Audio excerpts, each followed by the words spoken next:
is on the right. Okay, so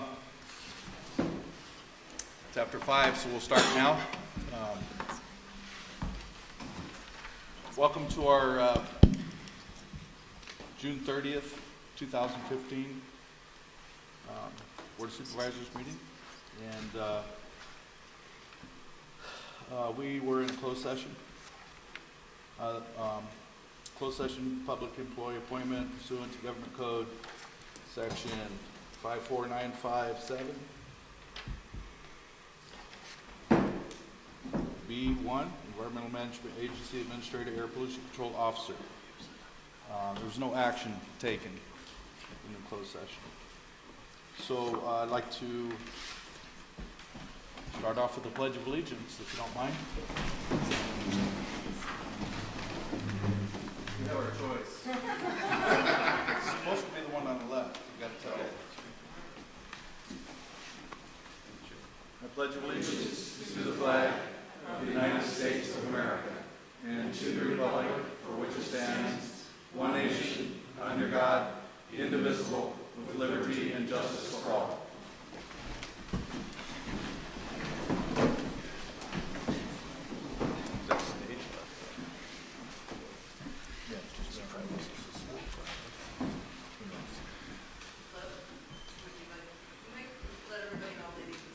Yes.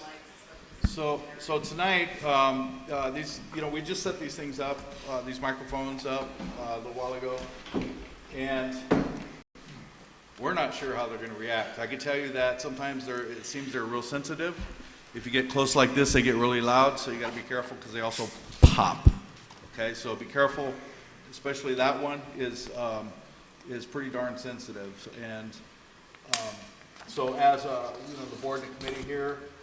Our commission here, you may have to adjust yourself with it. These are the mics we have. Any announcements from the board? Any announcements? Okay. So let's move on to public comment. Any item of interest to the public that is within the subject matter jurisdiction of the board and is not posted on the consent agenda or regular agendas may be addressed during the public comment period. California law prohibits the board from taking action on any matter which is not posted on the agenda unless it is determined to be an emergency by the Board of Supervisors. If the public comment is completed before the 30-minute allotted time period, the board may immediately move to the consent agenda.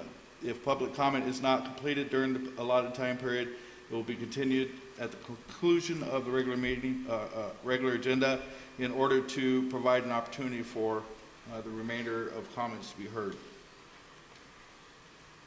Anybody plan on speaking this morning in public comments? Okay. So you guys, I'm going to give public comments 5 minutes. Is this for the general plan? No. The general plan's on the agenda, so you can't speak about it in public comments. Yeah. No, but you can get up and talk about how nice we look if you want, how everything's going. Go ahead.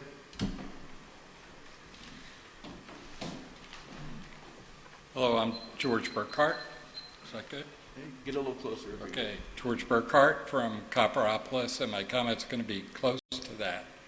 I really appreciate you begin this official governmental meeting with the Pledge of Allegiance. I think that's a very great thing to do. And my only other comment is maybe a little humorous, but I went on the website. Lots of people have computers these days, and I looked it up in the meeting, and then I got in my car and I used my GPS. I could not find this building. And then a guy in my car, he had an iPhone. He could not find this building. And what we were trying to find was 24 Church Street. Churchill Road? Churchill Street. Okay. There's Churchill Road. So seriously, we stopped at a gas station, and that's how we got here. So that'd probably be good if you can correct that to just 24 Churchill Street. Thank you. We actually did that on purpose, so you go to the gas station and buy something. My name is Jack. My name is Jack Cox. I'm with the Lake Tulloch Alliance. I wanted to first of all thank the board for its support this last spring on trying to keep Lake Tulloch full but making a sensible water policy. I just wanted to urge you to be in touch with our U.S. Congressman as well as our state representatives and also Tuolumne County. We have a real this fall they're about to start more releases for water. 30,000 acre feet went out of the New Maloney's dam in May. That would be enough to provide enough water to a city of 300,000 for a year. And that's going to continue next fall. I heard today from OID that Lake Maloney should be down to about 150,000 acre feet by this fall. If it goes much lower than that, then we're going to be forced with draining Lake Tulloch eventually. But there's a lot of misinformation right now. Lake Tulloch, there was some stories that we were going to be draining, they were going to drain Lake Tulloch this fall. That's not the case. They're going to stick to the regular level. But I would encourage the board to be, because I talked to McClintock today, and Tom said that, the congressman said that there's going to be more action this fall trying to work with Bureau of Reclamation. But I think that the board needs to work with Carl Rodefer and the Tuolumne County Board coordinating together. Maybe you have a joint task force that ought to be working with our local officials to try to bring, because by yourselves you're not as strong as if you have the other counties working together. But the battle is not over. We kept the water in this year. If we don't have a big storm this year, big rainfall, then we're in big trouble. But I really think, I just encourage you, thank you on behalf of the community for what you've done. But trust me, the battle is ahead. And the other issue, which I think they need your support on, is the pre-1914 water rights, because the Water Resources Board is trying to now seize those water rights, which would have incredible impact on our communities, incredible impact. So anything the board can stay on top of that, be involved, and be engaged with, I think is extremely important. So I would encourage you to do that if you possibly can. Okay. Okay, thank you.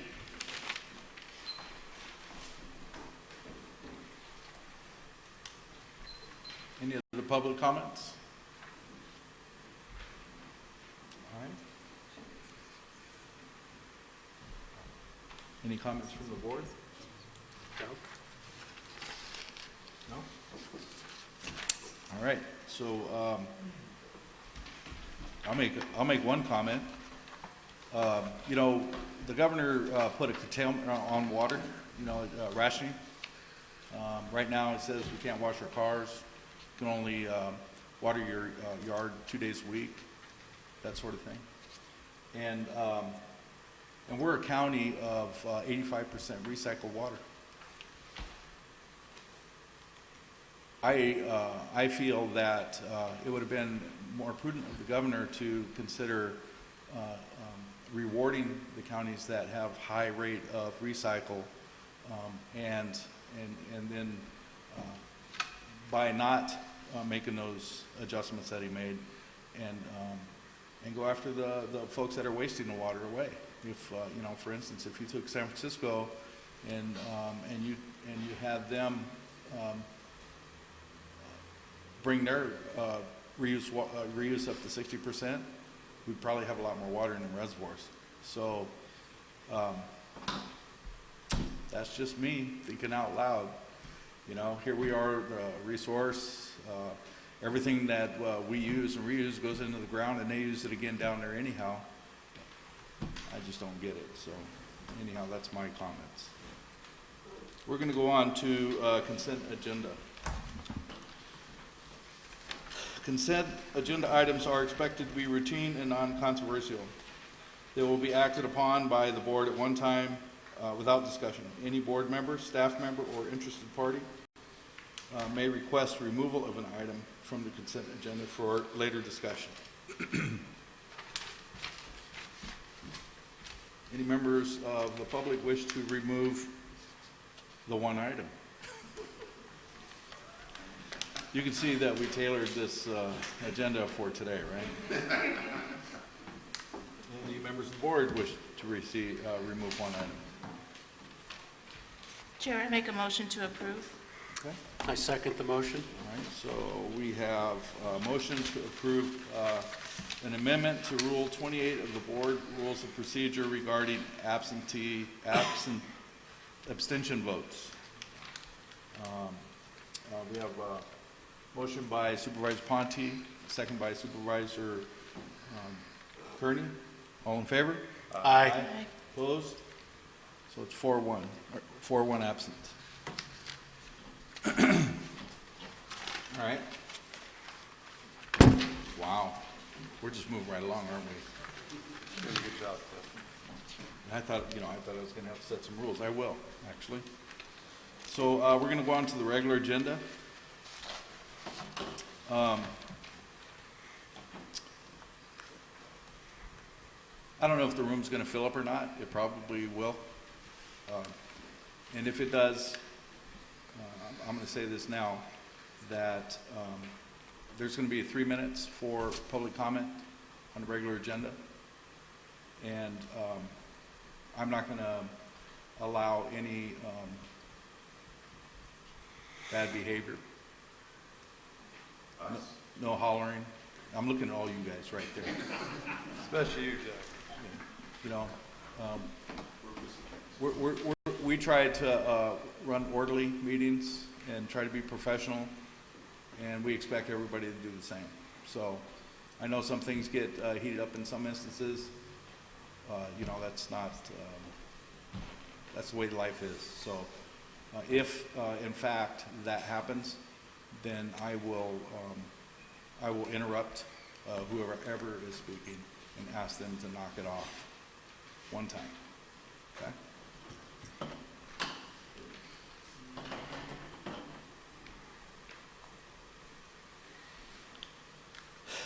Okay, regular agenda.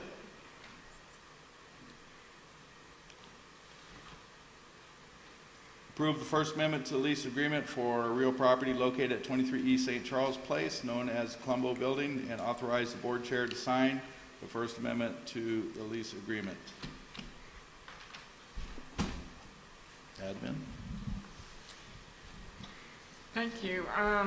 Currently, we have a 10-year lease for the Colombo Building. It's split use with probation, agriculture, the Ag Lab, storage for election equipment, and we sublease a portion for court storage to the Amador courts. The building rent is a little over $19,000 per month, or $228,789 annually. In April, our office received a letter from Mr. Hereford, who proposed reduced rent payment retroactive to January 1st, 2015, if the county was willing to extend the lease for an additional 5 years or until December 31st, 2022. This would be a savings of $6,000 per month or $72,000 annually. We had initially hoped to have to be able to move the offices that are currently in there out of the building and back to Government Center campus. Unfortunately, we've experienced a number of delays in the remodeling of the old courthouse. We had hoped to have the second request for proposal, or RFP. The first one went out, it was higher than estimated. We are reissuing it with a basic bid and bid alternatives. It was supposed to go out this week. It has been delayed for some further review. So it's really kind of unlikely at this point that all phases of the remodel and the relocation of the county offices will be completed by December 2017. Also, it's been determined that moving the Ag Lab would be a little more expensive than we initially thought, because we would have to recertify it by the state. In my discussions with Mr. Hereford, one of the big questions was if we are able to relocate the current offices back to Government Center, would he be opposed to different county offices going in there to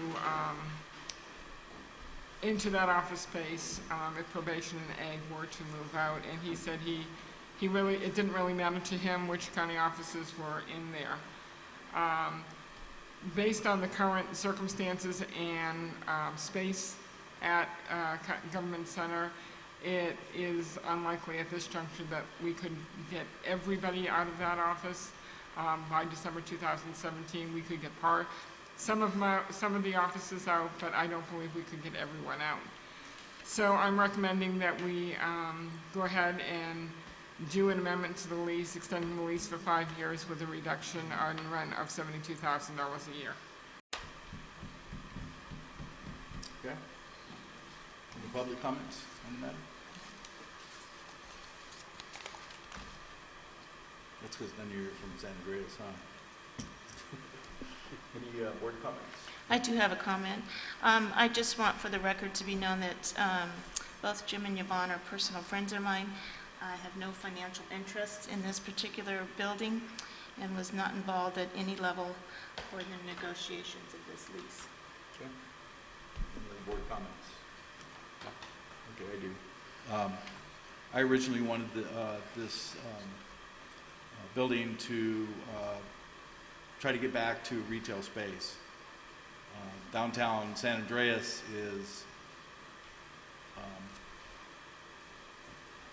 is hurting for that type of business, and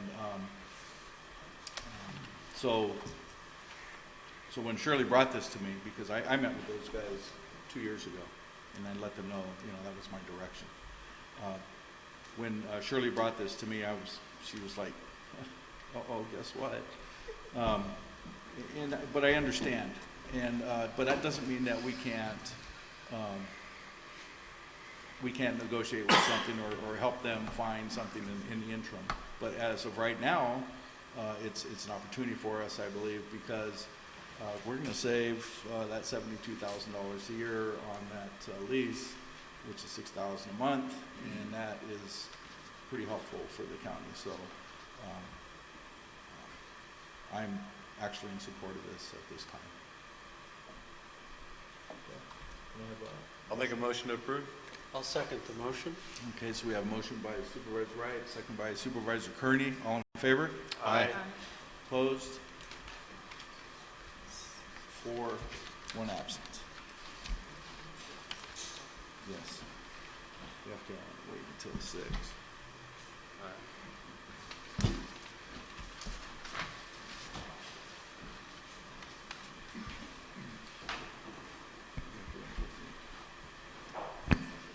Okay, so we advertised that this next general plan study session was going to start at 6 o'clock, and so we're going to adjourn until 6 o'clock. Mics are on. 600 more for the athlete. Yeah. 3 times you go right back next day.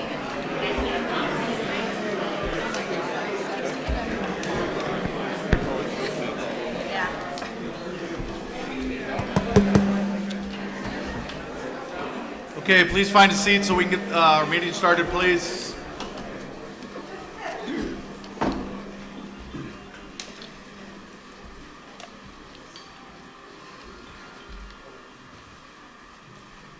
That's the first time that ever happened. Wow. Jeez. I just want to welcome you to our joint Planning Commission and Board of Supervisors meeting for the study session tonight on the general plan, and certainly appreciate the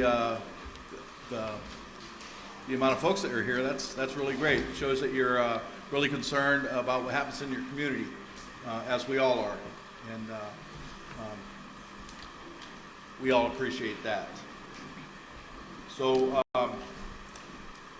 So we're going to reconvene our Board of Supervisors meeting at this time, and I'm going to turn it over to Fawn to open their meeting, the Planning Commission meeting. So, Fawn. Great, thank you. I'd just like to open the Planning Commission meeting for June 30th, 2015, and let the record show that all the commissioners are present today.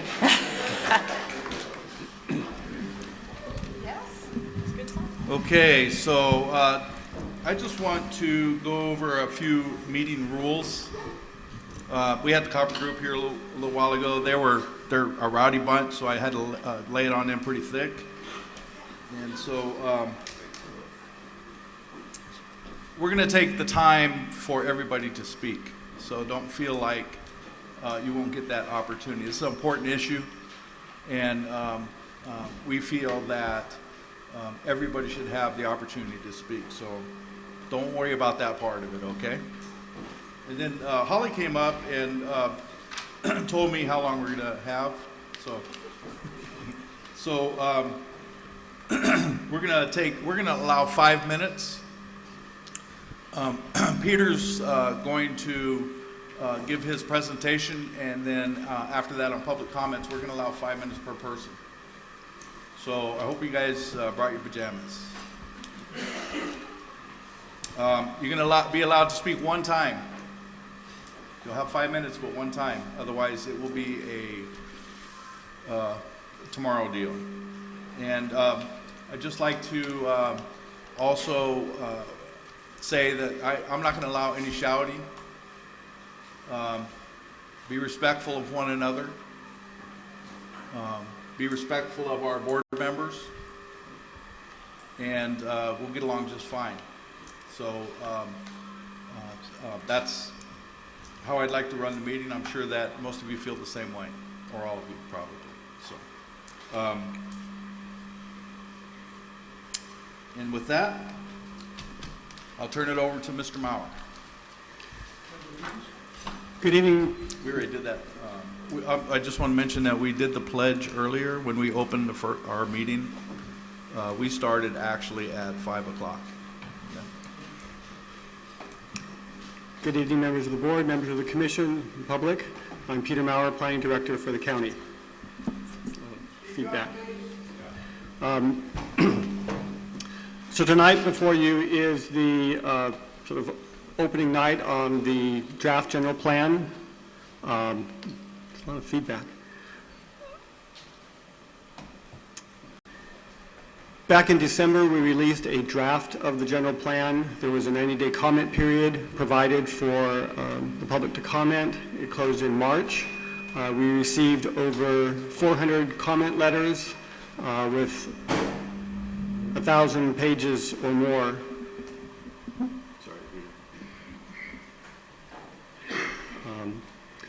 The purpose of tonight's hearing is to receive input from the public as well as both the Board of Supervisors and the Planning Commission to provide direction to planning staff to continue to move forward with the general plan. This was a draft of the general plan, a first draft. I anticipated it will be changed pretty dramatically as we move forward through the process, but we need to get something out on the street for people to look at and to comment on. Then we can move forward with that.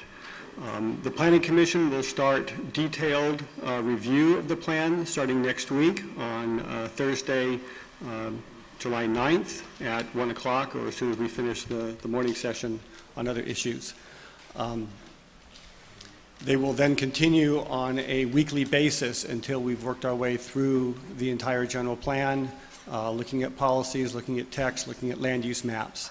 The purpose of tonight's hearing is to resolve some fairly major issues that sort of paramount that we need to address before we move further regarding the other, the more detailed issues of policy language and implementation programs and those kinds of things.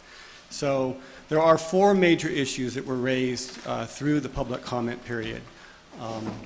These include the issue of the community plans. Should they be included or should they not be?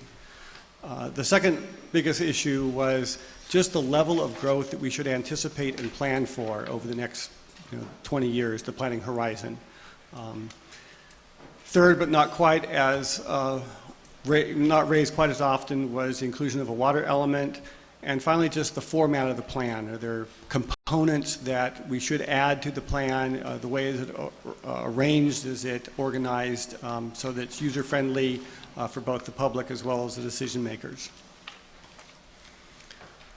What we're going to take up later with the Planning Commission are the more detailed review. So we're not going to talk about specific land use requests tonight. We're not going to talk about goals and policies and some of the background information. That's going to be dealt with by the Planning Commission through a series of hearings over the next several months Once they are done with that, they will be forwarding a recommendation to the board to accept a project description general plan. That hopefully will be the plan that the Planning Commission feels comfortable with. It adequately represents the will of the community, and the board will then put their spin on it, which we will then use to move forward with the EIR process.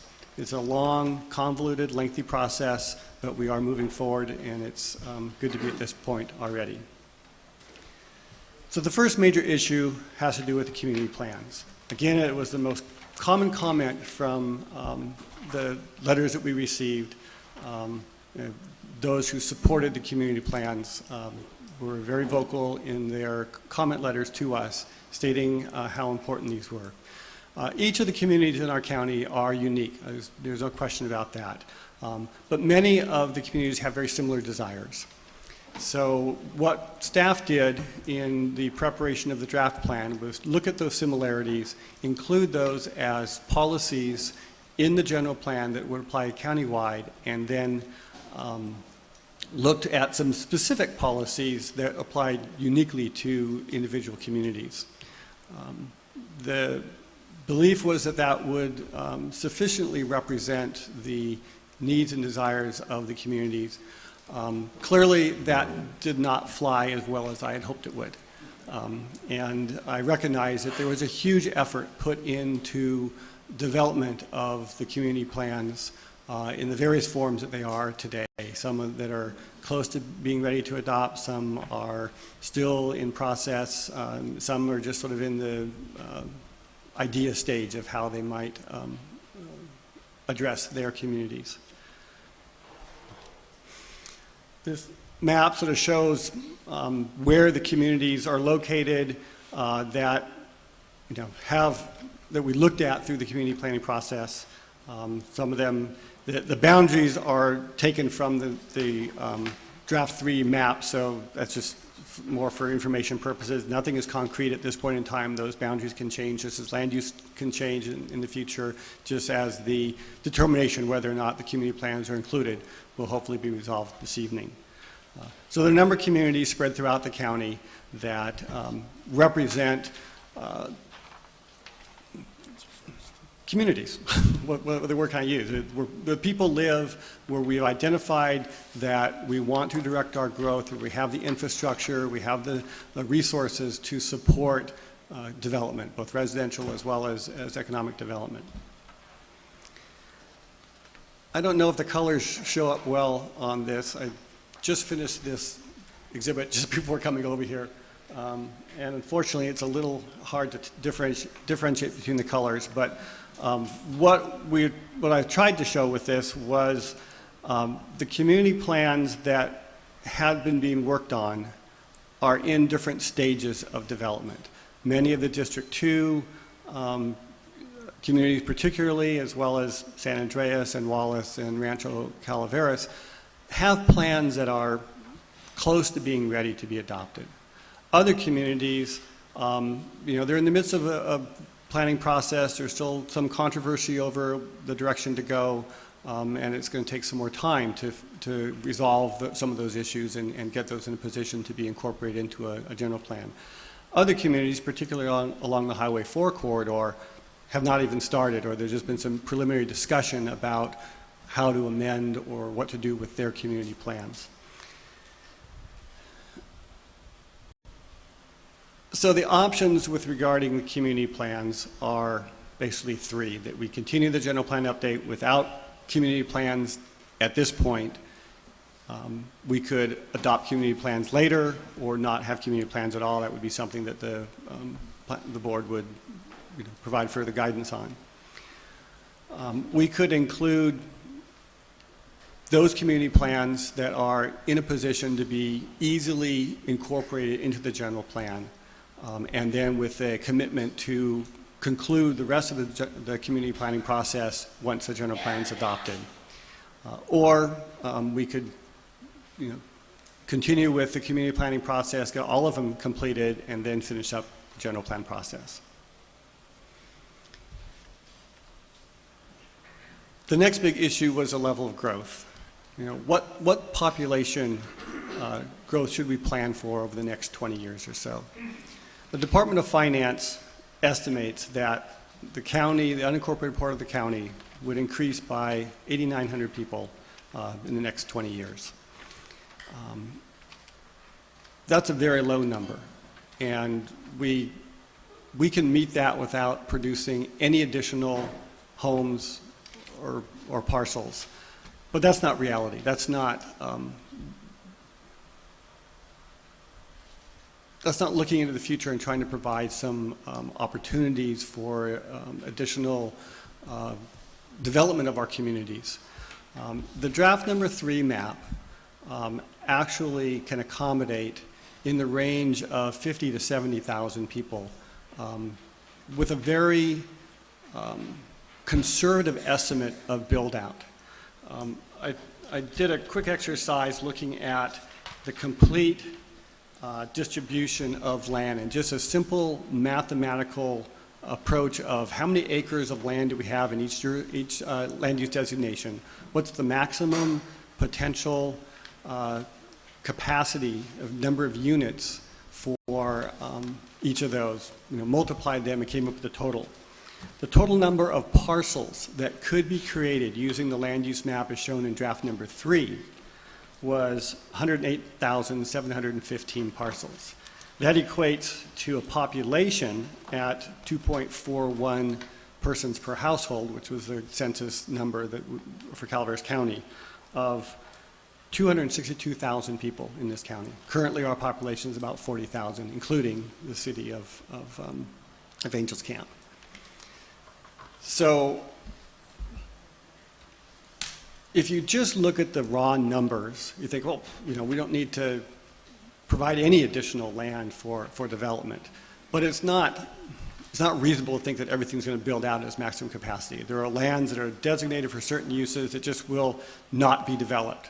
Either the landowners have no intention of developing, they're too steep, too remote, too rugged, whatever the physical reasons are that they can't be developed. And then just the market reality. Typically, on lands that are designated for 1 to 6 units per acre, the typical density we see is about 2.5 to 3 units per acre. So there is a chart in the staff report that sort of showed how I estimated what the build out would be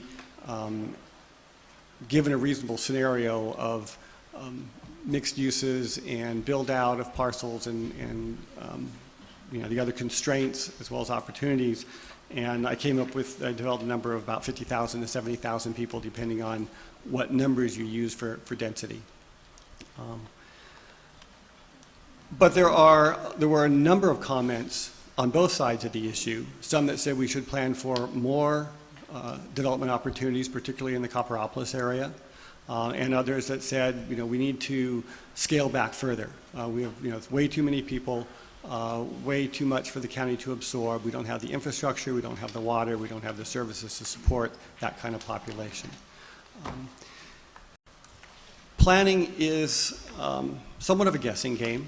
We need to look, and we'd use the best information we have available, but who could have anticipated the economic downturn in 2007, 2008? We need to be looking at the numbers on a regular basis, adjusting as we go to ensure that we're continually moving forward.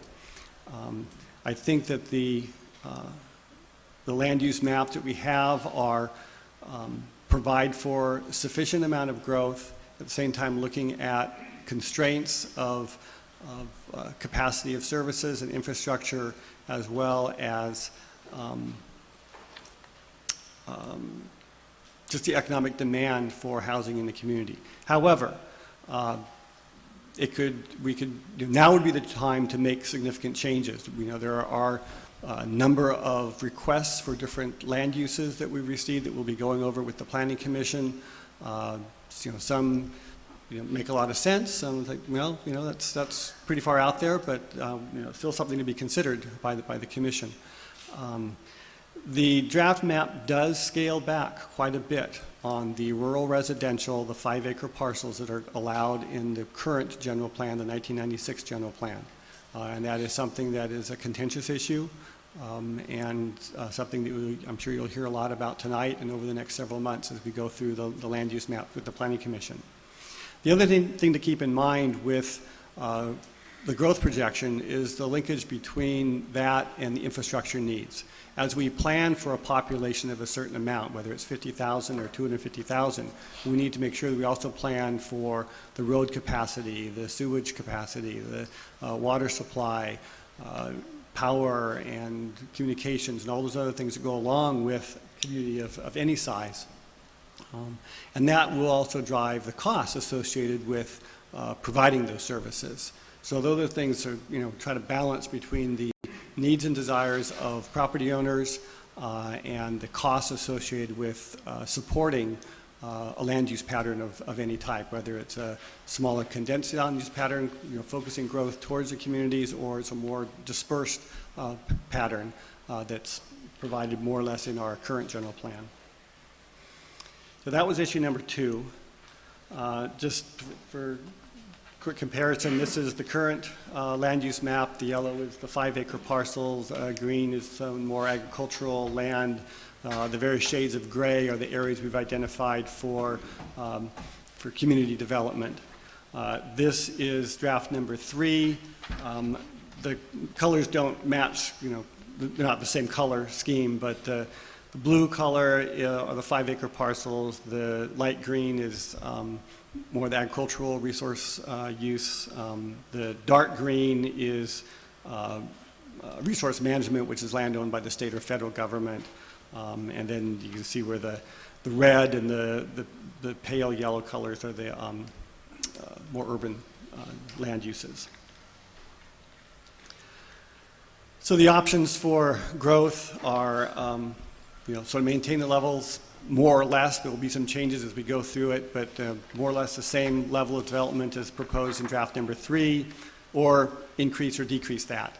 If we're going to increase or decrease it, how much should we increase, and where would that go? Which community should absorb more development, which have the capacity to support the higher level of growth? Or if we're going to constrict it, which community should be constricted further? What area should be constricted? The water element was the third major issue. There was a draft water element that was prepared in 2008. I think the CCWD sort of took the lead on that, along with a number of community members, worked together to prepare a draft. Components of that draft were incorporated into both the public facilities and services element, as well as the conservation and open space element of the draft released last December. A lot of the issues raised in the draft water element were things that were actually beyond the control of the county. This is the county's general plan, not the water district's general plan or any other public utilities plan. It's only the things that the county actually can control are in the plan. Now, we have policies and statements about working with them and ensuring that those agencies can provide the service if we're going to be approving projects. But I looked at the policies that were proposed in that draft element, pulled out the ones that I thought were appropriate, and included them in those two elements. There were a number of requests that suggested that having a separate water element was very necessary, particularly in this time of drought. And the options are really to, yes, include it or not include it. I don't see, we can address water that is an optional element. We can address water in a variety of ways, and that's really, again, up to the board to decide whether or not having a separate water element is necessary and appropriate for Calaveras County. The final issue I wanted to discuss was about the format and the components of the general plan. The state general plan guidelines state that there's no best method and that the county should select the format that best meets the county's needs. The state guidelines further say that we should address we have to address the statutorily mandated issues. It needs to be internally consistent. Goals, objectives, and policies must be understandable and practical to implement and be as easy to use as possible. Those are the basic guiding principles of what the state says should be in a general plan.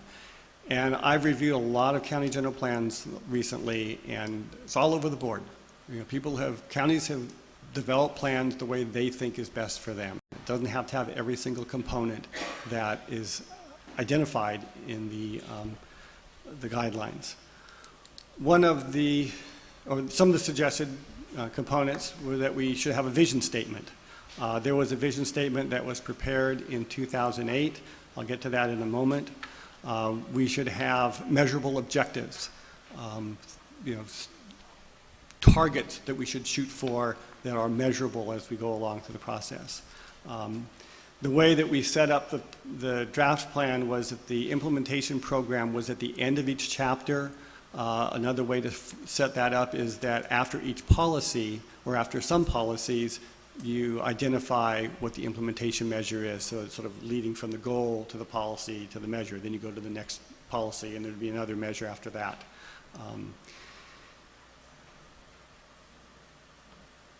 And that we have an actual implementation measure for each and every policy.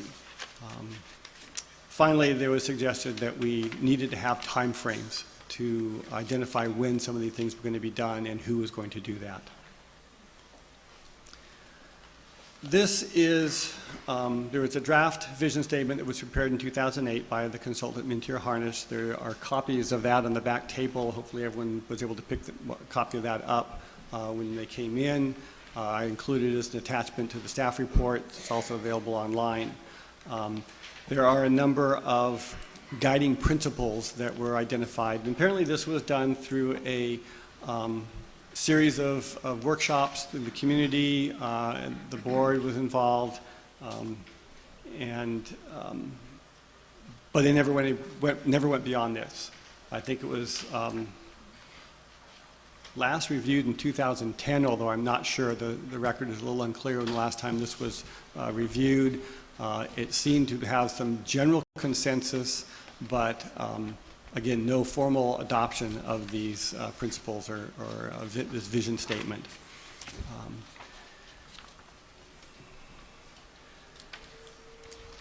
So really the format of the plan is what the county wants. There are a variety of ways to do it. I basically took what we were already working with that the prior consultants and prior staff had developed and took it from there without making significant changes. But if it's important to the Planning Commission and the board that certain components be added or we revise the format so that you feel that it is more user-friendly in the end, then now would be the time to make those changes rather than wait later on. So what I'm requesting tonight is basically 4 points. And I'd like the Planning Commission to debate that, then make a recommendation to the board, and the board give me some final direction tonight so that we can move forward as we make changes. One is to decide whether to include the community plans.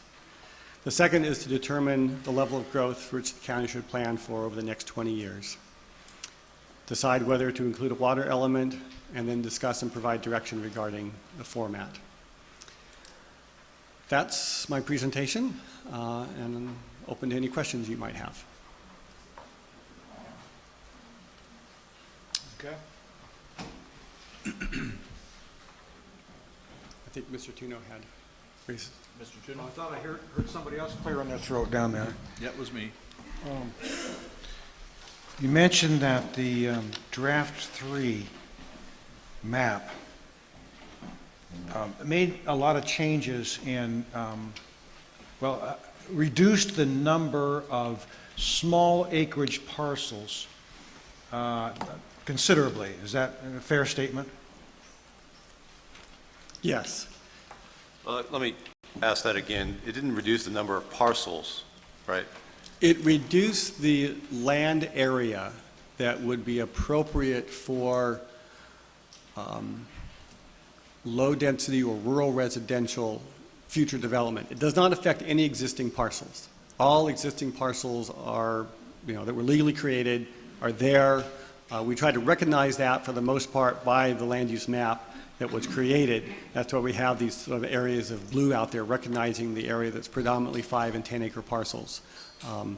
but it reduced the capacity or the capability of creating substantially more areas of that where there are service restrictions, road restrictions, and other areas, other concerns like that. Okay, So so it doesn't affect anyone's existing. no one got parcels. downgraded. No, well, if someone owned a 5-acre parcel today, or if someone owned a 20-acre parcel today that was previously designated for rural residential, 5-acre minimum, they could apply for a parcel map application to create 4 5-acre parcels, and that would be considered consistent with the general plan. They still have one 20-acre parcel today. They need to go through a parcel map application to subdivide the land. If that same parcel were designated as working lands, a 20-acre minimum, that would be inconsistent and they would not be able to subdivide. They would still have the ability to use the land, build a house on it, to enjoy it. And if there were a substandard parcel, there was also in that sometimes there are, individual small parcels that are surrounded by large ones, and rather than put a land use designation on each individual parcel, say, well, generally this area is for 20-acre or greater parcels. Those legal existing lots would still have the full ability to enjoy the property of building a house, putting animals on it, doing it, whatever the zoning permits for that property. It just would restrict the ability to subdivide in the future. Okay, but I'm thinking about a situation that it came to my attention during one or more of the many hearings around the county where a person, a landowner in my district, had this exact situation with 20 acres, intending to divide it up for family members and whatnot.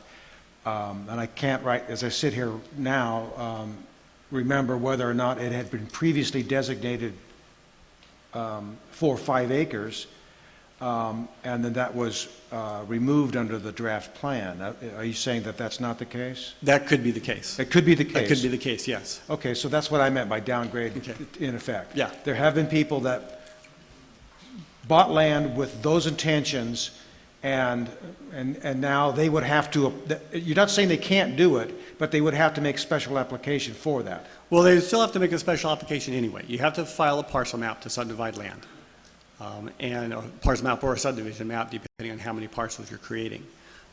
And that, I think, is really the fundamental question of a general plan, is what is the appropriate land use? Should we have 5-acre parcels throughout the whole county, or are there areas that are more suited for larger lots, focus more on agriculture or timber production, or just because of the remoteness or steepness of the property, it's not suitable for 5-acre parcels. And I have not done a calculation of what the current general plan would permit if we looked at full build-out under the current general plan, but it would be substantially more than what is proposed today or is in the draft plan. But that's a question that really is sort of fundamental to a general plan process where you have, particularly in rural counties such as ours, not a lot of growth happening. Where do we want our growth? How do we direct growth to the areas that can best support it vis-a-vis infrastructure and services?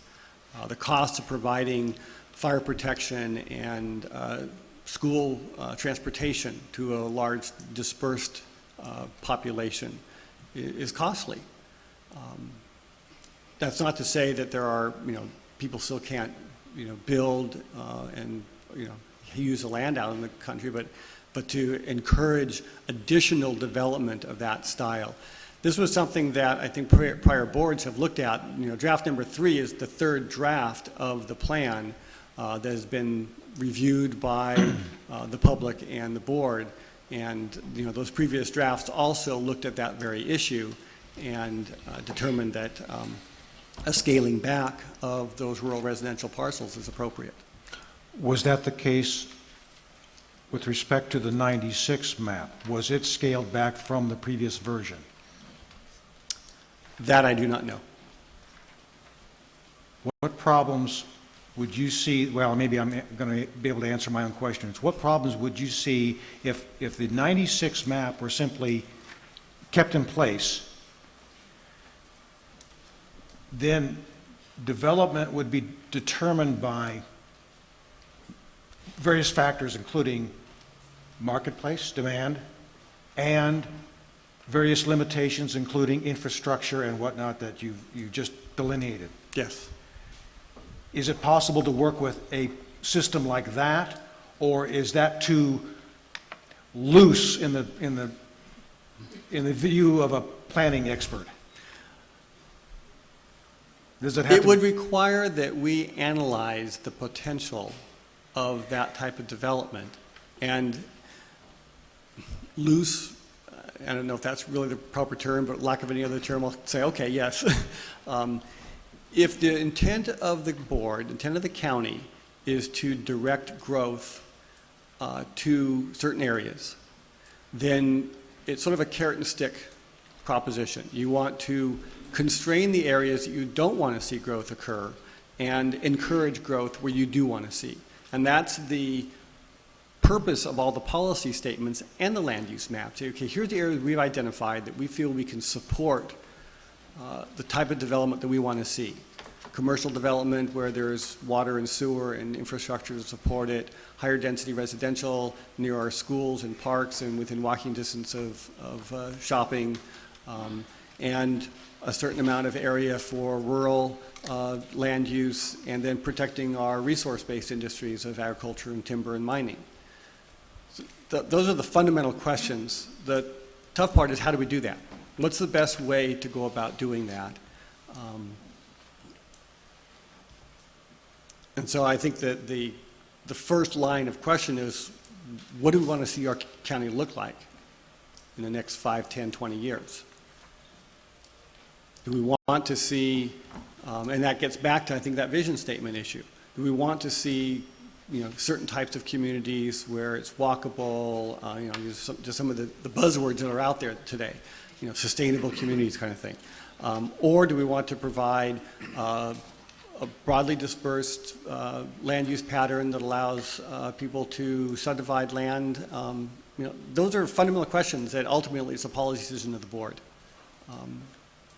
The direction that I had heard and that I believe was previously given to my predecessors was that we want to try to maintain somewhat of the status quo, but not encourage a lot of additional rural residential subdivision activity. And if I'm wrong on that, then we can make some fundamental changes to the draft map. I guess the other component is, where do we want to see much larger development if we think that's going to be coming to the county? You mean larger high density? Higher density projects, such as what we've seen approved in the Copperopolis area.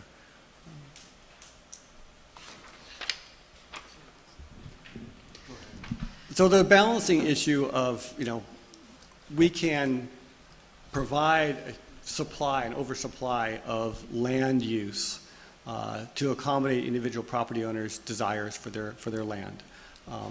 But at some point in time, are we actually planning if we're just saying you can do anything you want to, sort of anywhere you want? That's sort of exaggeration, but where you have a huge oversupply of housing opportunity, then you're not really directing growth. You're not trying to encourage growth to where you think it's best suited in the county. It just becomes more of an open-ended opportunity, I suppose. And then we have to look at, well, what's the cost of that? How do we plan for, if we're going to have another 10,000 people living out in the more rural areas of the county, how are we going to support that with roads and infrastructure and services? But now we're talking about a chicken and the egg kind of a question, correct? Which happens first? The infrastructure is installed and then the development happens, or development happens and then infrastructure is paid for and built to meet the need that has just been created by the Well, we clearly don't install the infrastructure before the development's there. And typically the infrastructure lags behind the development, just by the way of public financing of roads and sewer and those kind of things. What we have to do is plan for our ability to develop that infrastructure as we move along. If we're going to plan for, 10,000 residences in one area, will the water district have the ability to provide water to it? What's the cost of providing the infrastructure for sewer? What kind of roads? We need to have a 4-lane road to serve that level of population. Where are they going to go to work? Are they all going to commute down to the valley?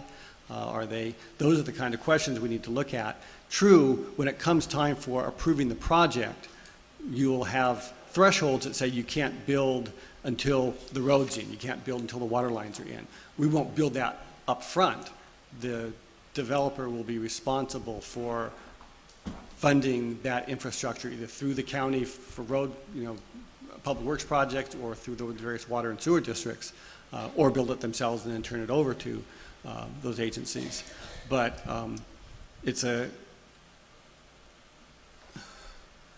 you've got to plan for both. You've got to plan for all of that together so that they're moving sort of in tandem as we look at, if this is going to grow here, can we provide the services and how are we going to do it?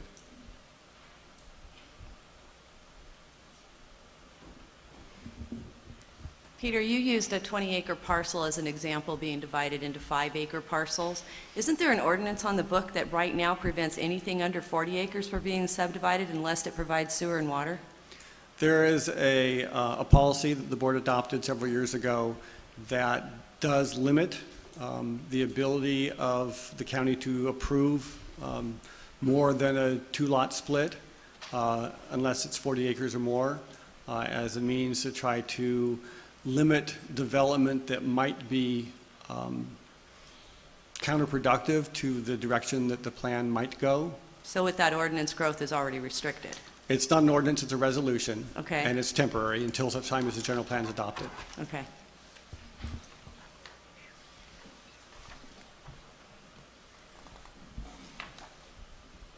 Any other questions? The Highway 4 communities, corridor communities that you say don't have CPs, are which? There are current community plans for Arnold, Avery Hathaway Pines, and Murphy's Douglas Flat. Those were adopted 20, 30 years ago. While there has been a great deal of effort in District 2 and some of the other communities to update or create community plans, we haven't really started. I know there's been discussion of updating those plans in that area, primarily District 3, I think it is. But there hasn't been really any work done to date to update those plans. And so there'd be a huge effort if we were trying to include those, create new plans today. If it was the desire of the board and the commission that community plans be included, and there were communities out there that didn't have one ginned up, that's not a problem, is it? I mean, they just don't have one. They live with the general plan and their portion of the general plan. Isn't that fair to say? That's correct, and we could obviously create a community plan later and adopt that as a component of the general plan later on. So for those communities that haven't really started them,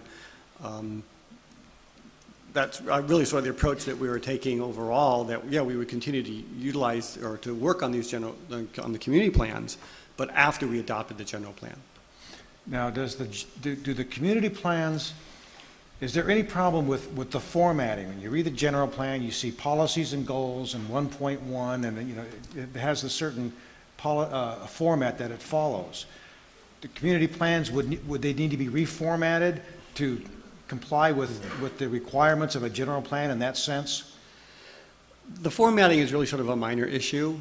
It's ensuring that the policies are consistent, that there's internal consistency between the community plan policies and all the other policies of the general plan and the overall direction that the plan is taking.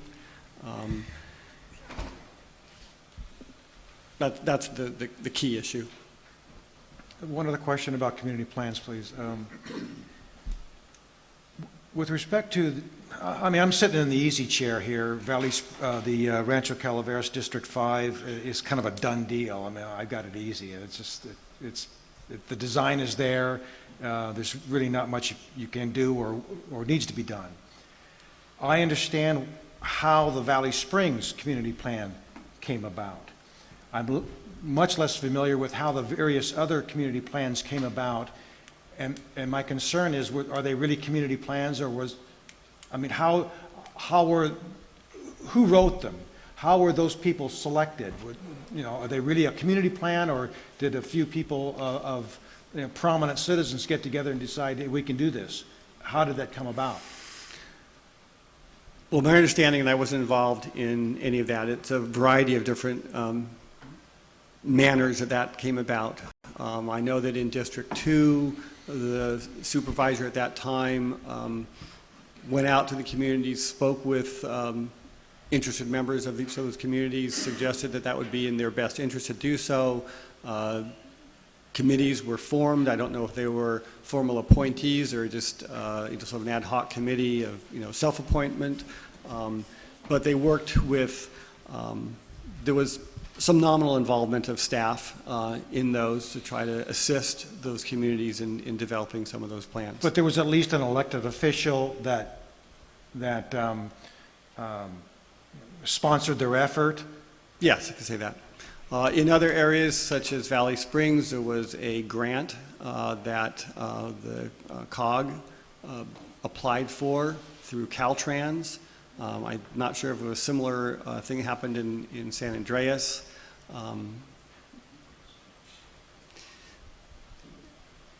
And then I'm not that familiar with how some of these other plans evolved over time, just because I wasn't here at the time. So, but District 2s were primarily initiated by the sitting board member. Some of the other ones were sort of community interest that created the initiative to move forward with that. Can I shed a little light on that?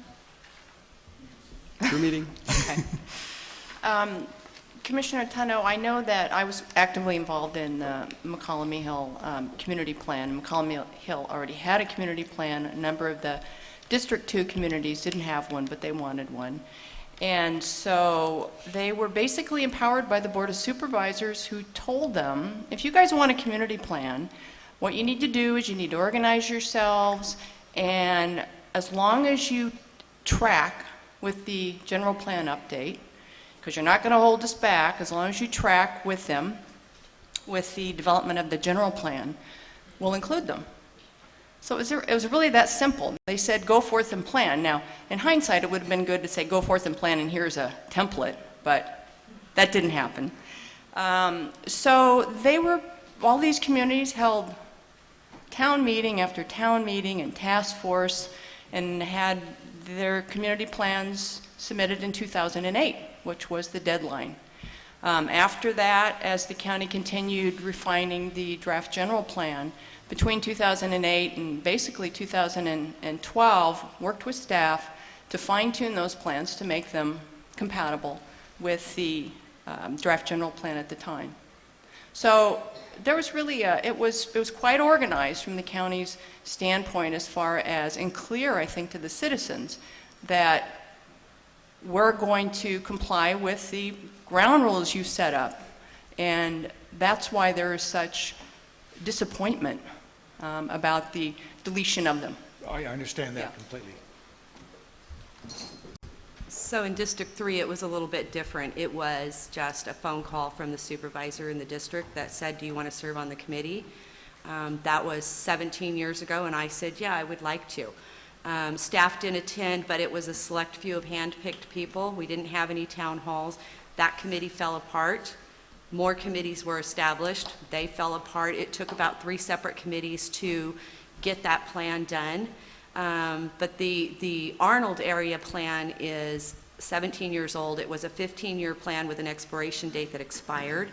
Would the community like a new plan? Absolutely. I mean, I've gotten that feedback. The old one is defunct. It needs to be updated. The Avery Hathaway plan is, I think, Peter, you're right, it's like 30 years old from when I read it. I did see some comments in there, and one of the people that did participate in that 30 years ago was still very passionate about the fact that they'd like to keep that plan. but it's 30 years old. It doesn't have the consistency with the general plan anymore. The general plan's changed several times since then. Murphy's was under a different district before redistricting was done. Their plan was very, very old as well, but there were some amendments that were added to it that I think, five years ago or so, there were some amendments because Murphy's has taken a drastic change in their town with all the wineries and everything that came about. That plan also needs to be updated to be more consistent. So when you're sitting here talking about the community plans, I applaud you, Fawn, because that's really good to hear how you guys did that. But I think that District 3 really needs a lot of work. It obviously takes a ton of time and commitment from the community. But I don't know that we necessarily need to adopt District 3 in at this point, but we want an opportunity to be a part of the general plan later, as Peter has spoken to.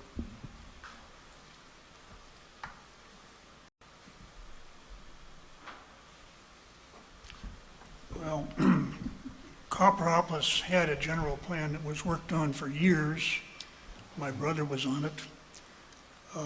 And I thought it had been submitted to the county in like 2009. It does raise a question about the interplay between the community plans and growth, and specifically, the Copperopolis plan map has a different land use pattern than draft number 3. In other words, draft number 3 took everything that was resource production and kept, well, it was AP, Williamson Act, and made it resource production. The Copperopolis community plan that the community put together basically did not do that. It focused more on the specifics of particular places. So the question too arises, which is, if the board decides to adopt community plans, in the example of Copperopolis, whose map controls? Because would you just take the Copperopolis community plan text and say, that's fine, but we don't like your map? Or would the map go along with the community plan if the board decided that community plan should be included? Well, I think that the resolution to that would be as we incorporate the community plans in, if that's the direction of the board, into the plan, then we refine that to come up with what is the final map that we want to see for the county, for Copperopolis, for Valley Springs, for McCallum Hill, wherever it may be. And so that's something that we still will need to address as we go through the land use element, and part of that land use element is the land use map. So that's still on the table. And that's something that first you, as a planning commission, will weigh in on, and then ultimately the board will decide.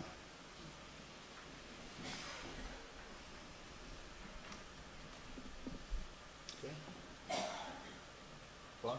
You have anything else for your commissioners? Oh, right now? Any other questions? Not now. Okay, so we'll go to public comments then.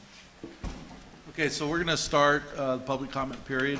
Once again, I'm going to remind you, you've got 5 minutes to speak. No elbowing. First two guys got to go last. And if you hear somebody else talking about the same thing you're going to talk about, you might want to consider it's already been talked about, because we're going to be here a long time. So, but we want to give you the opportunity to make sure you get heard. It's really important on this. And so also try to adjust yourself for the microphone, because we're not sure exactly how it's going to work yet. And we want to make sure it gets recorded. And so I'll kind of be guiding you on that as well, okay? You got to address yourself, please. Is it working? Yep. Okay. My name is Bob Kelso from Hathaway Pines up on Highway 4. And although it sounds like most people have not read our community plan, it was not 30 years ago. It was adopted in 1999. We were all appointed by the Board of Supervisors. I worked with 9 of my neighbors, and we did it for 5 years. We met every 2 weeks. Winter, snow, sleet, we met. It was thousands of person hours, and staff worked with us intimately. We worked for many hours devising our map. They advised us, so it was not a casual kind of arrangement. I'm sure there were hundreds of hours put in by staff to develop this. I urge you to read it. It is not, it may need some adjustment to meet the current rules, but it is not it is not an antique. We had a lot of disagreements when we were working this out, but we worked through them all, and we had a plan that the majority of the community supported. We're different from West Point or Copperopolis or Arnold. We should have a plan that is tailored to our community. It's the ultimate in local control. I urge you to keep the Avery Hathaway Pines community plan and all the other special community plans. By keeping the plans, you'll avoid future land use battles for new projects because they will more likely conform to our community desires.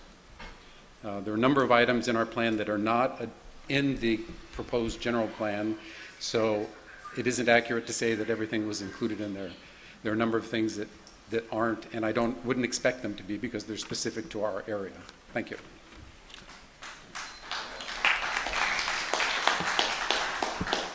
Good evening. I'm Tim Laddish. I'm from Sheep Ranch, speaking for the Sheep Ranch Community Plan.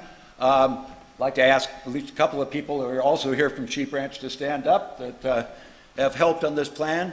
This is not the entire population that supported the plan. As I'll mention in a bit, we had a full town consensus on this. Thanks. Until January 2014, the Sheep Ranch Community Plan was a shining example of citizens engaging in participatory democracy and county staff engaging in constructive coordination. Then it, along with other community plans, was wiped out of the general plan. Today, you can repolish the Calaveras democracy by restoring the current and vibrant community plans to the general plan. In 2006, Calaveras County invited Sheep Ranch to contribute to the general plan by having Sheep Ranch provide a Sheep Ranch community plan that would give a strong sense of what Sheep Ranch is and what Sheep Ranch wanted to be. Consistent, of course, with county-wide policy. Sheep Ranch took the county's invitation seriously. And to answer your question, we attended county meetings, county-supported meetings, where they were telling us how to do this, how to organize our communities. We went back, we did organize the communities. We had town meetings, endless town meetings, and with full consideration at our final town meeting, we had full consensus of everyone that was there as to what the Sheep Ranch Community Plan should be. County staff then worked with Sheep Ranch over 3 years to refine the Sheep Ranch Community Plan word by word so that no parts would be contrary to county policy or county, state, or federal law.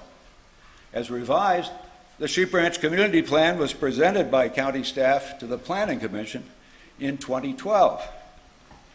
Then, in January 2014, an interim planning director proposed that all community plans be removed from the general plan, and he inferred that the Board of Supervisors agreed. As a result, the December 2014 draft general plan had no Sheep Ranch community plan. Instead, there were a few disconnected provisions that partly reflected our community plan, but failed to give the full and unique Sheep Ranch picture. This is like taking the United States Constitution out of the National Archives and replacing it with a few sound bites or tweets. Now, sure, the United States Constitution is indescribably more important than the community plan of a tiny town in Calaveras County. But they are both products of a healthy democracy, and they are both very important to the citizens who produce them. Please approve the recommendation of Planning Director Peter Maurer. Please give us back our plan. Thank you.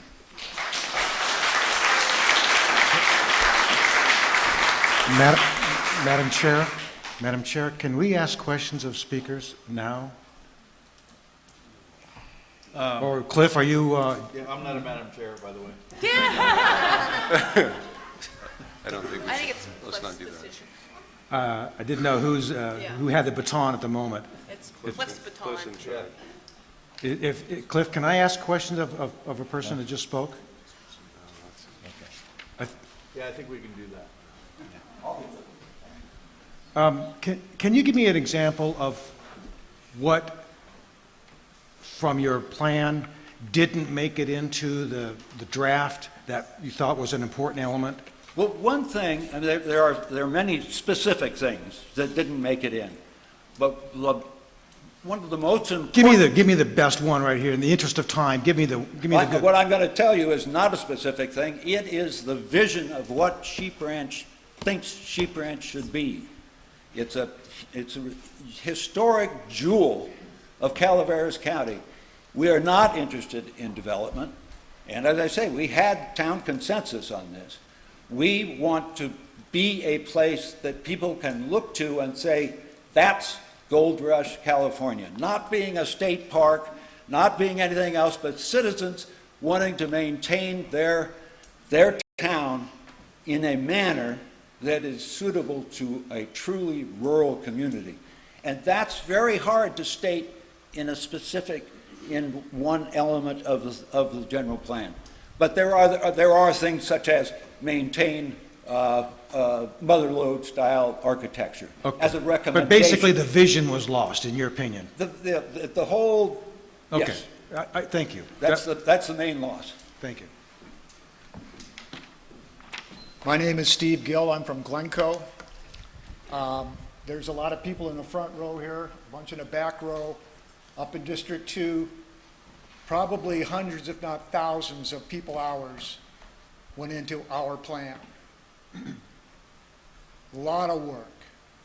And it kind of sounded like this gentleman over here kind of thought maybe, some of us didn't know exactly what we were doing, or we needed an elected official to give us guidance, which we had, and a good one. But we don't need elected officials to give us guidance. We do not. And the one thing that I want to ask you guys, and I don't think I'm going to get an answer, that really bothers me. The date on the bottom of this paper is July 25th, 2008. What's up with that? Why is this taking so doggone long? And I know I've been reading in the paper, oh, geez, I wasn't a supervisor then, and blah, blah, blah. Well, so what? We've spent a lot of time up there. And I'm serious, hundreds of hours. And what did anyone elected official here then, this guy or his predecessor, what did they do? Doesn't seem like he did anything. 2008? Come on, guys. And the money, we're taxpayers. We spend a lot of money on taxes. This plan deal, Mintier and Associates, that wasn't for free. Why the foot dragging? Why did it take so dadgum long to even have this meeting? And I don't see anybody jumping up and down with an answer right now, and I don't think you're going to have one.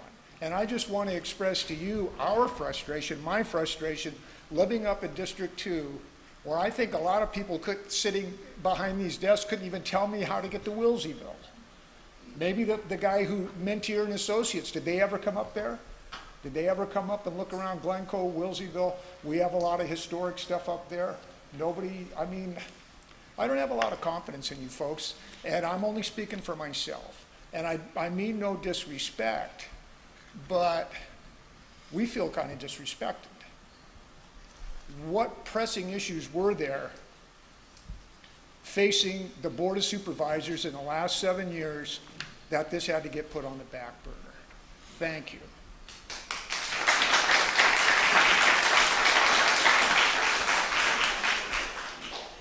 My name is Marnie Voorhees, and I'm the only other person here from the Avery and Hathaway Pines plan. And I was pretty calm until I heard our planning director say it was 30 years old, because it was approved in 1999.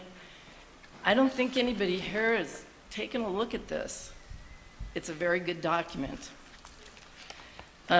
We took a look at the general plan, draft general plan, and on our plan, and we came up with 7 items that really aren't addressed. They're things that are addressed in our plan that we'll lose if you, we will lose if you take it out. And they are, number 1, reducing the aesthetic impacts of resource production activities. 2, keeping commercial development consistent with community character. 3, constructing the list of needed road safety and connectivity improvements. 4, specifying local stream buffers. 5, specifying development setbacks from Highway 4. 6, limiting further lot splits on specified properties in the wildlife corridor. And 7, improving fire protection.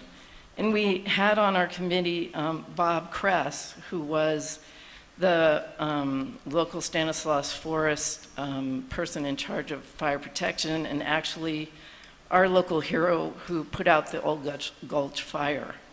So I really think the county should look at this plan in the fire protection area. And I could give you a paragraph on each one of these 7 items if you would like to hear more. You have 5 minutes. Okay, let's go. Okay, reducing the aesthetic impacts of resource production activities. The 2014 draft general plan speaks generally about mitigating the aesthetic impacts of resource production activities. However, our current local requirements for landscaping and screening such activities is eliminated. The general plan merely indicates that new countywide standards may be produced at some unspecified time, and that there will be no standards to protect our community in the interim. One can only wonder why the county is repealing existing local requirements in place for over 15 years before putting new countywide standards in place. Maybe you'd like to copy ours. Keeping commercial development consistent with community character. The draft general plan generally speaks of making new commercial development consist with the character of a community.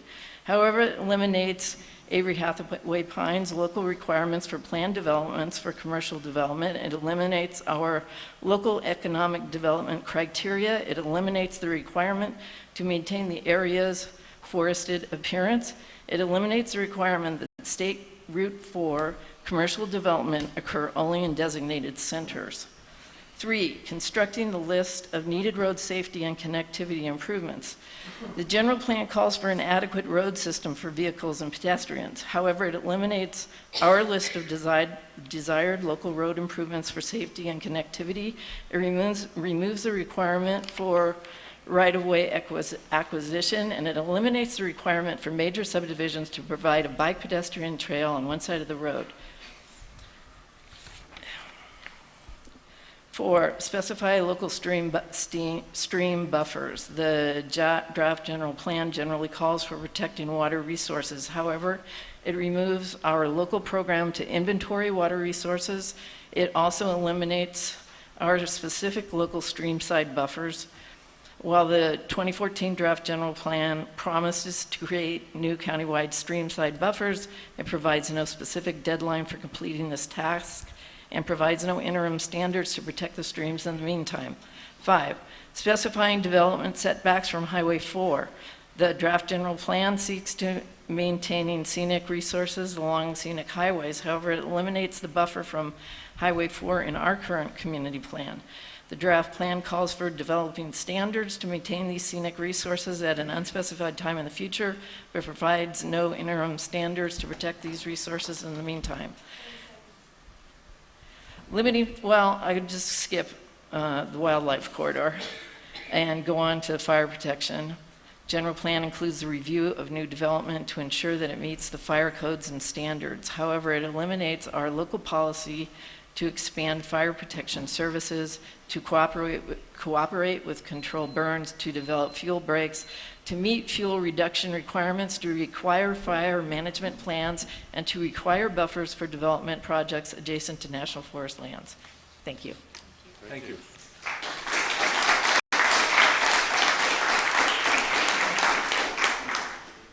My name is Greg Meyer, and I'm from Copperopolis. Am I supposed to give an address? I wasn't paying attention. 1147 Knowles. Copperopolis is a place in Calaveras County. It's in the southwestern corner, and I know there's a long distance between San Andreas and Copperopolis, and I know that we approach things maybe different than some of the areas. And as the board directed, there are unique character and goals of different areas in Calaveras County. A couple points I'd like to make. I feel that the proposed changes to the general plan will have negative impacts on the citizens of our community, Copperopolis. On positive long-range planning and sustained economic growth, there are significant inconsistencies between the Copperopolis Community Plan, the Board of Supervisors directives, and what has been presented. I served on the original effort for the Copperopolis Community Plan in 1992 with Walt Paul and some others. The Community Plan Committee was reorganized in 1998, and I again served as a committee member with Russ Thomas and Bill Albee and some others. And the uncontentious final completed plan was submitted and accepted in 2009. I also served on the Lake Tulloch Task Force that coordinated the efforts with the Planning Department and the Planning Committee, and was associated with the Copperopolis 2020 Vision Study that contributed to the community planning process. During this process, our committee, which was appointed by the board, and I believe every occasion, worked shoulder to shoulder with planning staff and almost always with a planning director at every meeting. However, now our planning department has ignored the community's input as we see it, and please understand the county planning department needs to take direction from our community plan and the efforts that have happened over the years. We're talking about from 1992 to the present and some later work. It seems like there's a disconnect going on here. It's very troubling that the goals of the general plan and that were set forth by the direction by the boards are not, the board was not always adhered to, but I'm going to skip over those examples.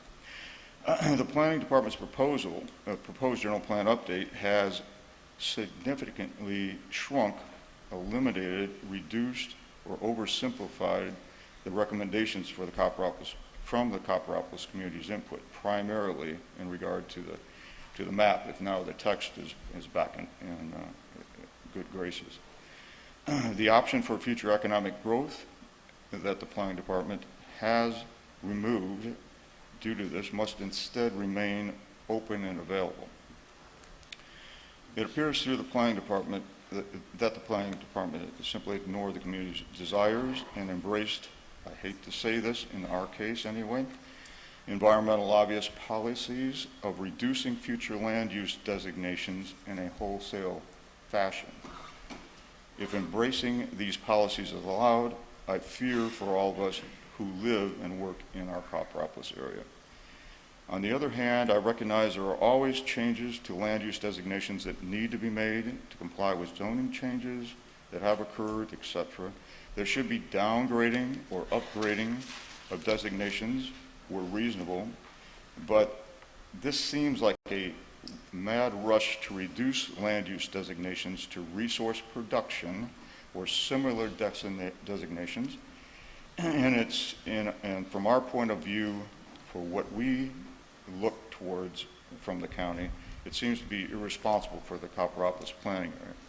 It seems to be very work intensive, time consuming, and costly. And is it really needed that we have to go through this extensive process this way? I have examples, but I'm going to skip over those. In this regard, the general plan will have essentially tipped the scales and taken away the balance going forward. You will have knowingly created a future situation where but for area environment, you've created a situation for environmental lobbyist groups, which we have a few around here, good and bad, but the litigation and the prevention of economic growth will undoubtedly be attempted. Much of the county's eligible workforce must either travel outside of the county, move outside of the county to obtain work today. This is a terrible situation. We need jobs so that our children do not have to leave the county to be employed. Okay, sir, that was 5 minutes. Okay. Thank you.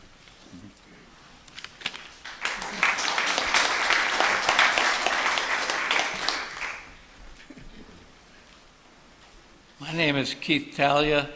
I want to take a little bit different approach to what I've heard here so far tonight. I think that this draft statement is an excellent statement, and I want to compliment Mr. Meyer and the Board of Supervisors and the Planning Commission. I know they've spent many, many evenings that could have been spent with their family at home in preparing this draft impact report. As far as throwing darts at any dates, what's happened in the past is gone. We're here today, and we've got to go with it. And if you really study this draft report, I think it covers most everything. Thank you.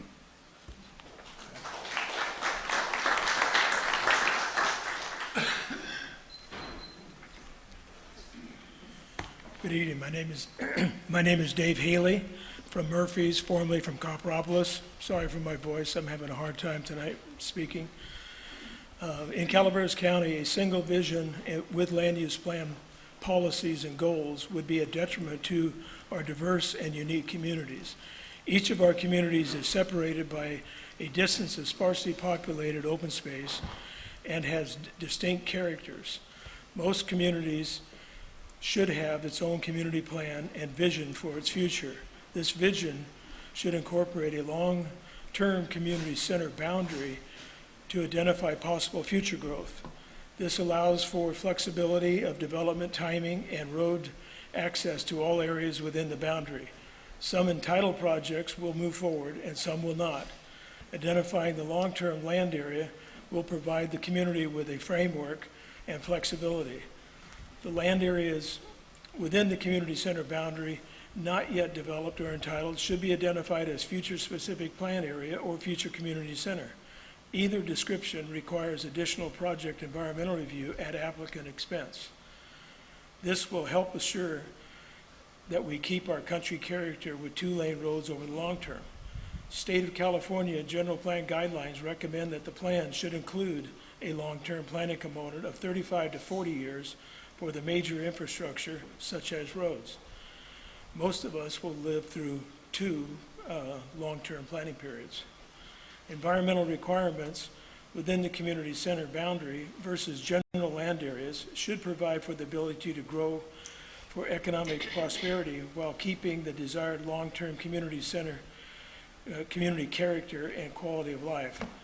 Having each community identify and promote its long-term vision will attract investment to achieve its goals. Having no individual community vision will lead to long-term community deterioration. Previously, the Planning Commission and Board of Supervisors stated that they want the majority of future growth to occur below the Highway 49 corridor. Copper is a perfect location to provide the majority of this growth and economic development without negatively impacting other county areas while being an asset to the county at large. Thank you.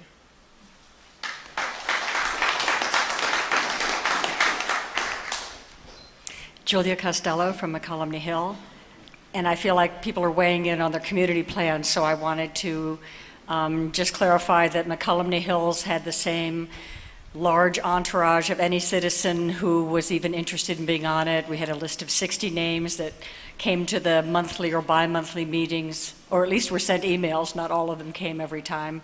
We had 7 open town hall meetings, well publicized and attended, and we worked out differences within the town, produced a document, and then worked with county staff down to, track changes, editing on the document, so everybody had every word just the way they wanted it.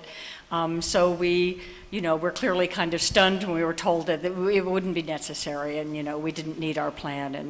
And so it seems to me, since the question is whether to include them, and one of the options was maybe to include the ones that are ready, and we've heard there's a diverse range of plans, we should include the ones that are ready, and that would be determined by Peter Maurer, which ones have had all the scrutiny and fit, and then have a clear track for how it is the other community plans can then step up and also be included, and that process is well laid out. And then it doesn't hold up the general plan, it honors those plans that have already jumped through all those hoops, and it allows a process for other people to do their own, and maybe use some of the existing plans as models. Since we say we never got a template for how to do this, then some of the plans might inspire other communities. That's all. Thank you.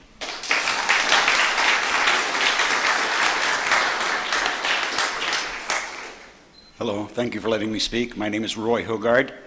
As a child, I grew up playing just below Hogan Dam, swimming at Ginny Lynn, Comanche when it was still a river, Parrots Ferry, played there in the rocks stuff. I swam in the Calaveras in Stockton. Can't do that anymore. I belong to Friends of the Lower Calaveras out of Stockton. We've just repaired 2 spots along the lower part of the river where fish couldn't get through. We're getting ready for a third. These are costing a fortune. The Fish and Game is covering most of it. We have almost 100 places where fish can barely get up the river as far as the dam, and they can't get past the Balota Weir. I mean, we're killing them off.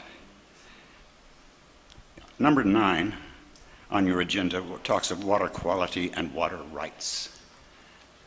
Our water comes from Hogan Dam. We drink that water, and we want to keep it pure. Thank you.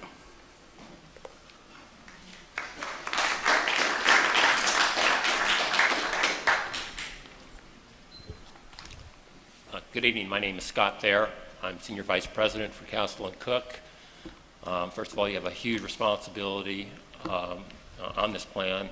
I applaud you for taking the time and getting us to this point. First of all, we are large master plan developers. We do large projects, incorporate commercial, residential, industrial. We try to look at the entire needs of specific an area and try to incorporate that all into one large plan. That being said, a number of years ago, we came up here and invested a little over $120 million in the county in Copperopolis. Projects like Saddle Creek Resort, the town center, and 3 projects that started in the entitlement phase, Vineyard Estates, Sawmill, and Copper Valley Ranch. Those 3 projects were deemed complete. However, they got put on hold because of this general plan being updated. Recently, in the beginning of the year, we received the plan, and in March, provided a letter to the county with our comments. One of the things that we noticed is in all cases, our land use was downgraded. So I'll make this real short. What we'd like to do is, we've already spent over $6 million in entitlement CEQA costs. We would like to just pick up where we left off after this plan is approved. Thank you.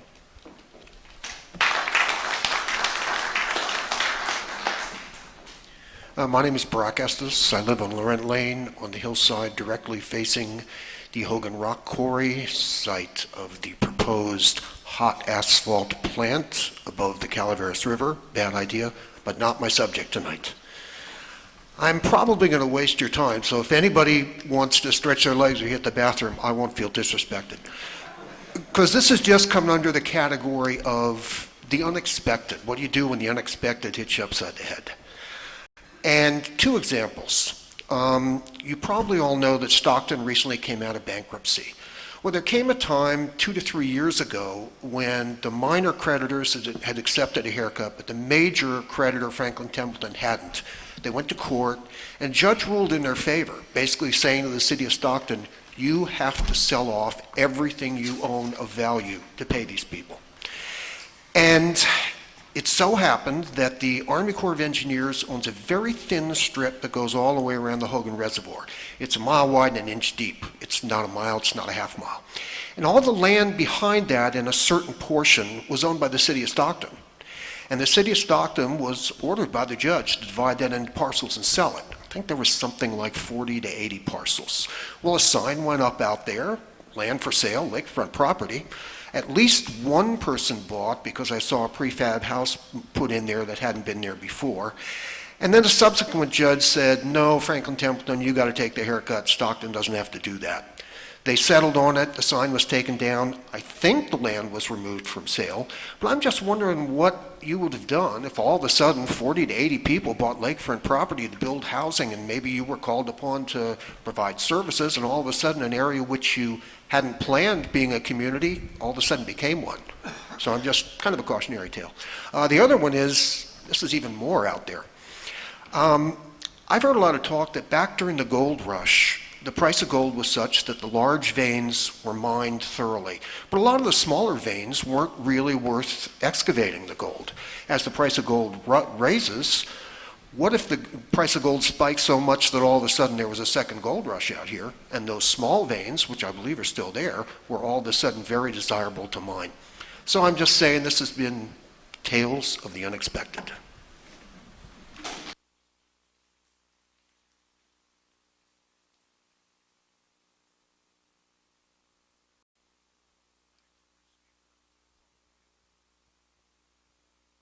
Julia has given you many of the details regarding our community planning process, which was definitely county government sponsored, participated, widely attended, packed a town hall bigger than this, and passed with a unanimous vote. I can't, if that doesn't convince you that this is valid, there's nothing anybody can tell you, but it is. In addition, since I own numerous properties, I attended but did not participate in other communities' community plan processes. They were very similar or exactly the same.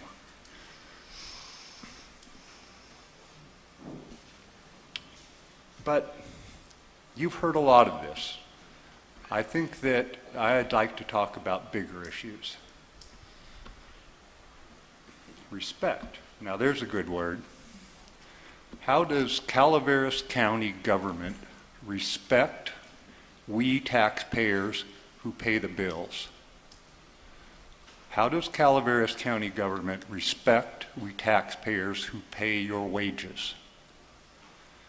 How does Calaveras County government respect principles of democracy and representation which validate your existence? There's only one way, and that is verbatim inclusion of all county-sponsored and participated community plans in the general plan.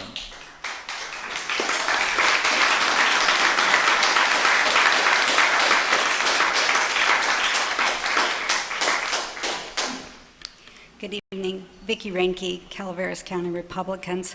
I just want to make my comments more in general. I know that tonight was supposed to be the bigger picture, and hopefully we'll have opportunities to talk about the separate elements as they come up. The general plan should be a general picture of how we perceive our county will look in the future. It needs to be purposely general in nature, allowing for free markets to thrive. The future is unschooled variable. Projecting a detailed manuscript is impossible. We agree that with the statement, the plan should be a working document to be adjusted when necessary, providing guidance to the county decision makers while maintaining flexibility with identifying priorities. And based on this premise, these were our comments on the questions that Mr. Maurer wanted to answer tonight. And that was inclusion of the community plans. And we believe that the community plans should be part of the general plan, but maybe perhaps as addendums, so that they're there when discussion comes up for the Planning Commission. They can look at those specific plans. And community plans also need to be updated periodically as separate items from the county general plan, so that each community has an opportunity to relook at their vision. Because as we all know, there's always going to be a difference in the future that needs to be looked at. The other was development potential to the county during the planning horizon. And again, growth happens mainly with free markets and free enterprise. New housing is built when there is a demand. A government agency just cannot anticipate or plan precise growth patterns or growth needs. Industry will come into a community when there is a need for their product or service and a customer base to support it. The general plan must allow for a wide variety of development, encouraging free market enterprise projects that fit our communities, and to consider private property rights. And it is our recommendation that the Planning Commission and Board of Supervisors consider the recommendation 1, and that's maintain land use designations substantially the same as shown on draft land use 3, and make adjustments to that element when land use element is brought back for review by the Planning Commission, which I know is coming up very soon. But we need to have a base to look at, to make those changes, to make this plan work for the whole county. And the inclusion of a water element, again, that looks like it should be an addendum, something that is added later, so that, again, when future growth comes up, there's a water plan that can be looked at by the Planning Commission and the Board of Supervisors. And then the format of the general plan update. Although we do not agree with a lot of the things being proposed in those elements, we do find that the format is easy to read and includes goals and policies needed to guide the county to the planning process. So if you decide to include a vision statement, it should be very short and broad. The draft vision statement in the packet is far too detailed. It is our recommendation that the plan not include objectives and implementation program for each policy or timeframes for implementation programs. Again, develop in our county plan will play out as the economy improves and private business apply for and receive project approvals. Thank you.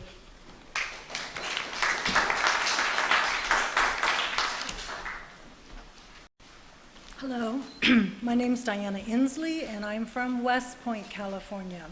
And I have in my hands hundreds of hours of work by our community plan meetings. We began with Steve Walensky, our D2 supervisor.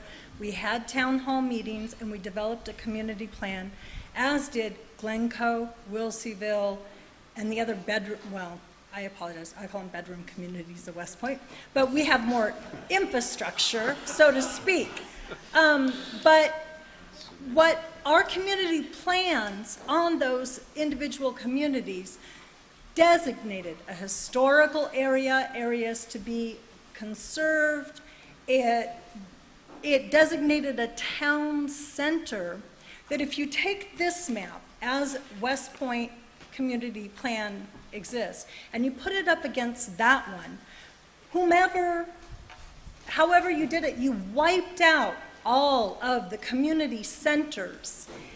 And clearly there's enough room, I mean, clearly there already is development, so you didn't even really acknowledge what is there in your community plan. And I would also like to ask, on the flip side, I would like to ask for an estimate. What provoked you to throw all the community plans in the waste paper basket? And what was the cost? Did anyone evaluate the cost? That was 2008, and we worked with the county diligently town hall meeting after town hall meeting.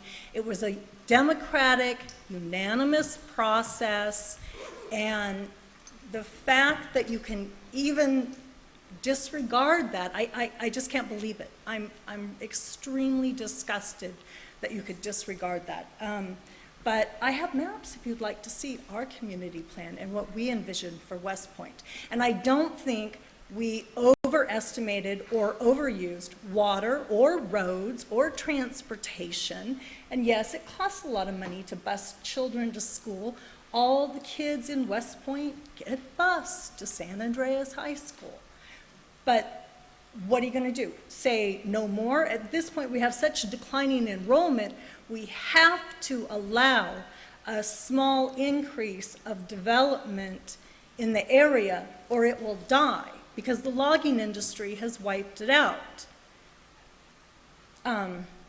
Anyway, that's all I have to say. Thank you. Thank you for your time.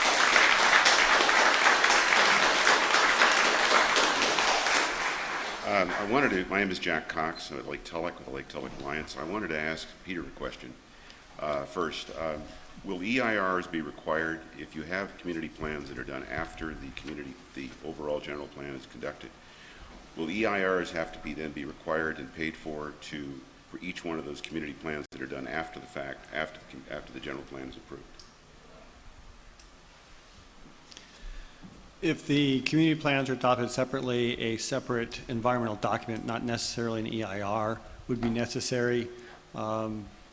We've done fairly recently after the EIR is adopted for the general plan, the county could tier off that EIR and then just address the specific issues associated with the community. So you'd have to budget into your budgeting process on the community plans the cost for additional EIRs or environmental documents. So that's one of the things you should consider in thinking about this. I wanted to say a couple things real quickly, and I won't be 5 minutes. I think one of the problems with all these planning processes is uncertainty. We saw what a great job the Soviet Union did in planning.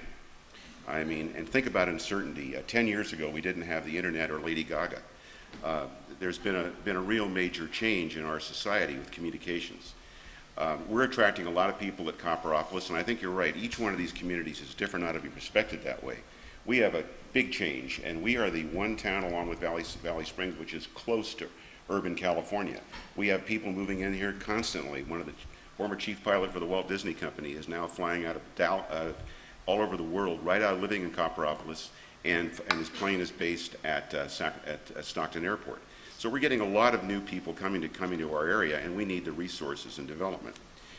We've over the years worked hard to protect Lake Tulloch from bad development. We had a lot of bad things going on, and 20 years ago, I will tell you, the planning people then could care less, as well as our supervisor. But over the years, this board has been great in helping us to get solid land use planning. Black Creek is now 20-acre parcels, not another big, huge developed area, and it's maintaining the open space and the waterfowl and everything else that we have in Lake Tulloch. That's been a good thing, and it's important. But I want to say this. I think that the thing is that federal law, namely the Environmental Species Act and environmental extremism, and Greg mentioned this, is causing major problems. You may know that some of us were involved with trying to stop Lake Tulloch from being drained by the United States government, and namely the State Water Resources Board. That is because the Environmental Species Act is allowing the reduction and removal of water from Lake Tulloch. In May, we removed enough water, 30,000 acre-feet, to supply a city of 300,000 for a year. And it's going to continue this fall, all under the Environmental Species Act. And about 2 or 3 years ago, there was another discussion, an upgrading of the plan. And I remember Rebecca Rummel put up on the screen the impact of the Environmental Species Act on just our area of part of Lake Tulloch and part of Copperopolis. It was frightening. And we need to grasp, we need environmental policy. I was working on the Hill when the Environmental Protection Agency was passed. It was a good thing. But as the Supreme Court decided yesterday, we need to start thinking about the economic ramifications of environmental policy and therefore change the policy vis-a-vis dealing with power plants in the United States. But we need to understand that these laws are going to have tremendous impact on all these community plans. I'm for protecting the environment. We've got to do that, but recognize unless we deal with ESA on a national level, it's going to raise havoc with our ability to do any of this. So I would encourage you to really look at that. I'm all for the environment, but as Greg said, we need to have an ability to move and groove wherever the economy wants to go and where people are going to be. We didn't know 10 years ago we'd be able to have people living and operating on iPhones all over the world. So technology is going to change, and we need to have a master plan, a general plan, that's going to be able to be flexible to do those things. Thank you.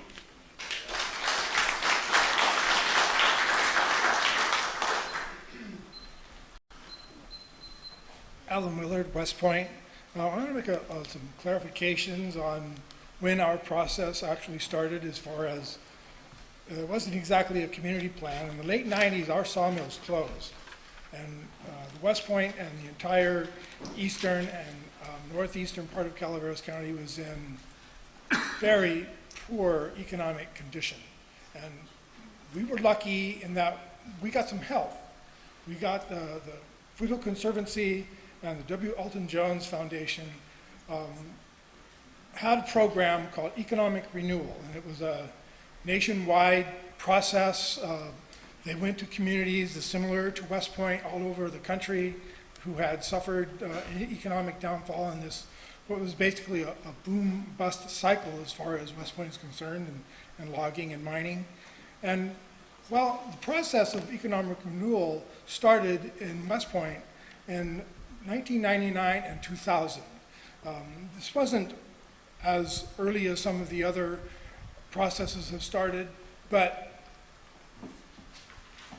what we managed to do in West Point was to bring people together.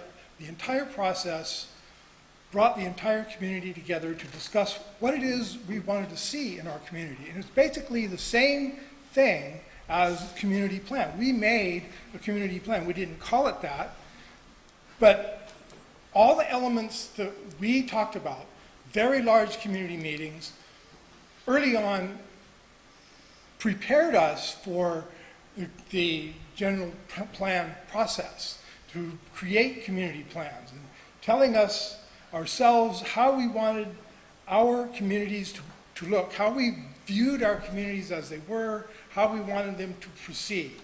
And it was very important to see how that process pulled people together in the entire community. It was the first time I'd seen anything like that since my parents were working in when they were of an age to be the people doing all the work in Calaveras County, right?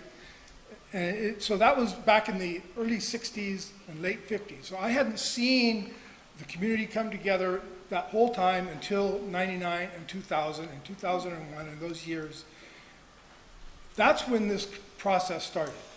And if we waste all the work done since that time, it's going to be a shame. Please adopt our community plans, West Point, Elizabethville, Railroad Track, Glencoe, and all the other ones up the Highway 4 corridor and down in western Calaveras County. Respect the wishes of the people who did this work. Take these community plans and implement them into the general plan. Thank you.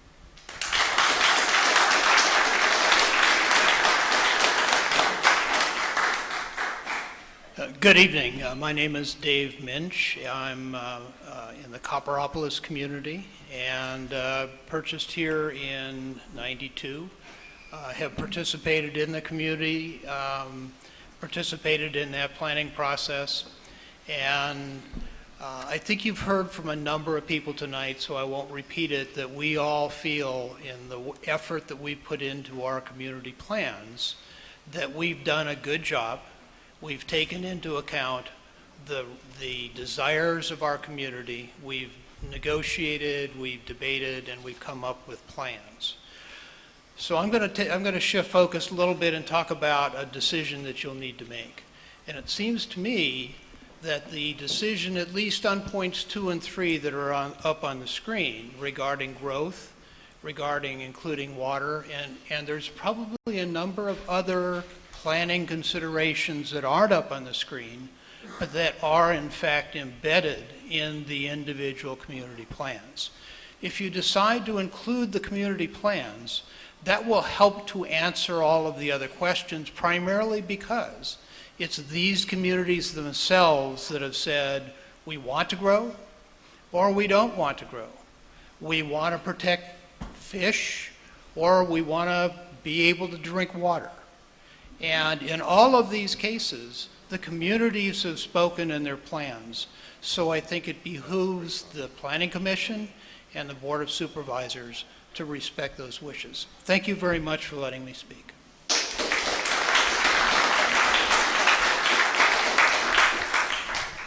I'm Terry Weatherby. I'm a structural engineer. I grew up in the county, went to McCallum Hill School, Calaveras High School, went away to college and came back.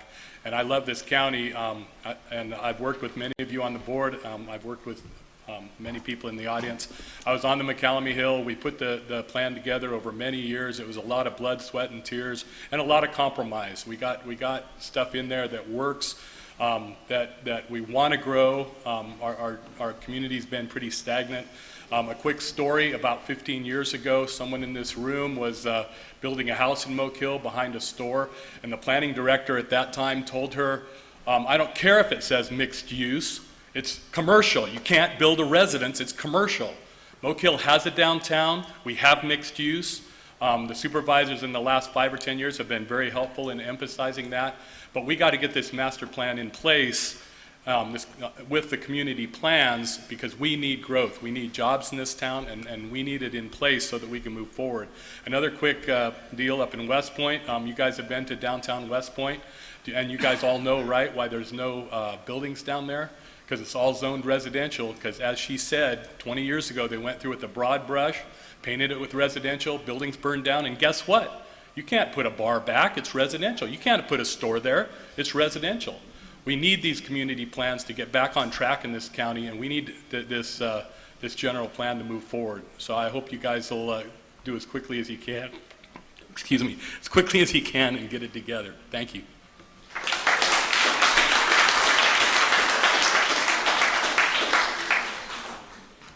Tom Infacino, Calaveras Planning Coalition.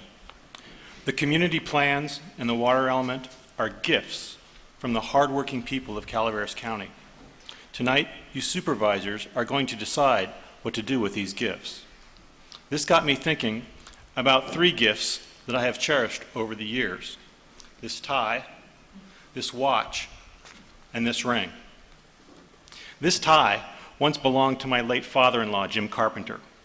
One of Jim's favorite sayings was, lead, follow, or get the expletive out of the way. The people of Calaveras County have done the leading by bringing you a water element and community plans. As supervisors, it's time for you to follow. This watch was a gift from my brother James. James is an outstanding professional baker. James knows the importance of using all the ingredients in the recipe. The ingredients for a sound general plan are a vision and principles, measurable objectives, quantified standards, and the commitments to implement programs by a specified time. Without these ingredients, the plan will be a half-baked mess.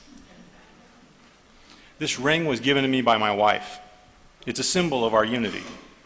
In Calaveras County, our politicians and the local press often focus on people's differences. But there are also things that unite us. The people in this room are united in their efforts to provide their families with fresh water, nourishing food, safe shelter, and good education. The people in this room value the beauty of their surrounding rural character as they uniquely define it in their own communities. The really good news is that because of what unites us, we are going to keep striving for the goals and the policies and the implementation provisions in our community plans and our water element, regardless of what you supervisors decide tonight. We are participating in this planning process because we understand that with your help, we can realize our potential more fully. We also understand that you have the power to ignore us, ignore our community plans, and ignore our water element. But you need to understand this. You cannot stop us.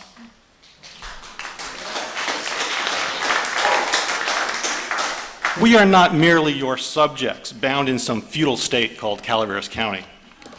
We are the private sector, shops and businesses that convert our investments, our labor, and our resources into the blessings of our future, and our time is now. We are the nonprofit sector, churches and organizations that reach out in compassion with charity and education, and our time is now. We stand against the forces of mediocrity in local government, and our time is now. We invite you supervisors to join us in planning a brighter future for each of our communities. If you refuse, I fear your 5 minutes are up. Thank you, God bless you, and God bless the good people of Calaveras County.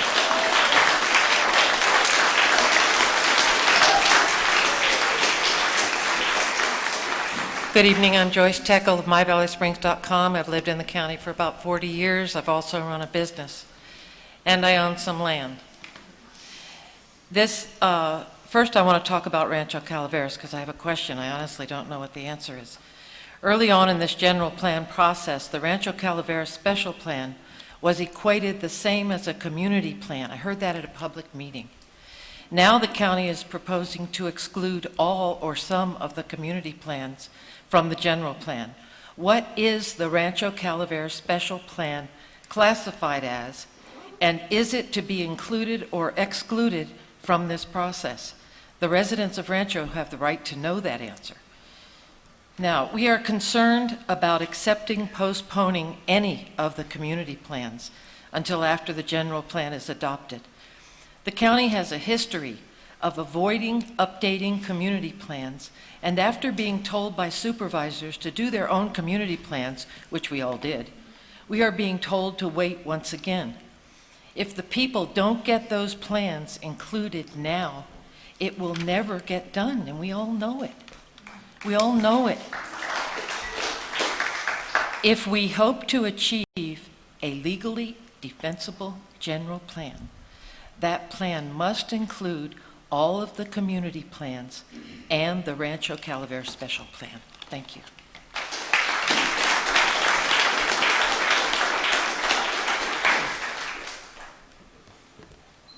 Hi, I'm Michael Krilitis from Paloma, and to let you know how we kind of got started on this, we're all full of ourselves because we have some special things in Paloma that you may not know.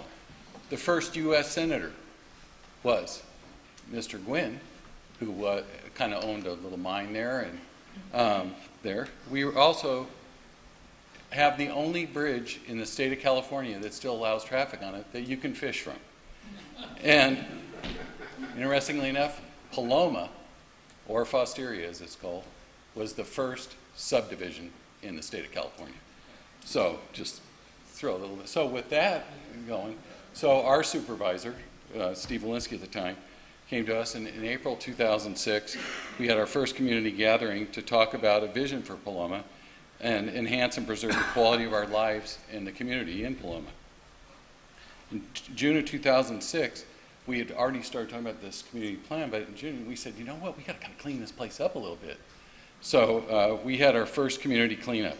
We partnered with Calaveras County Public Works, East Bay Municipal Utilities District, California Department of Corrections and Rehabilitation, and our neighbors.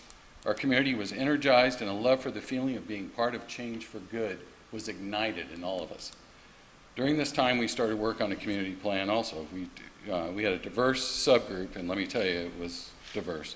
Our larger group started work, and then so we created a subgroup from the larger group and to develop a plan to start so we didn't have to spend a whole bunch of time when there's 45 people in a room or whatever.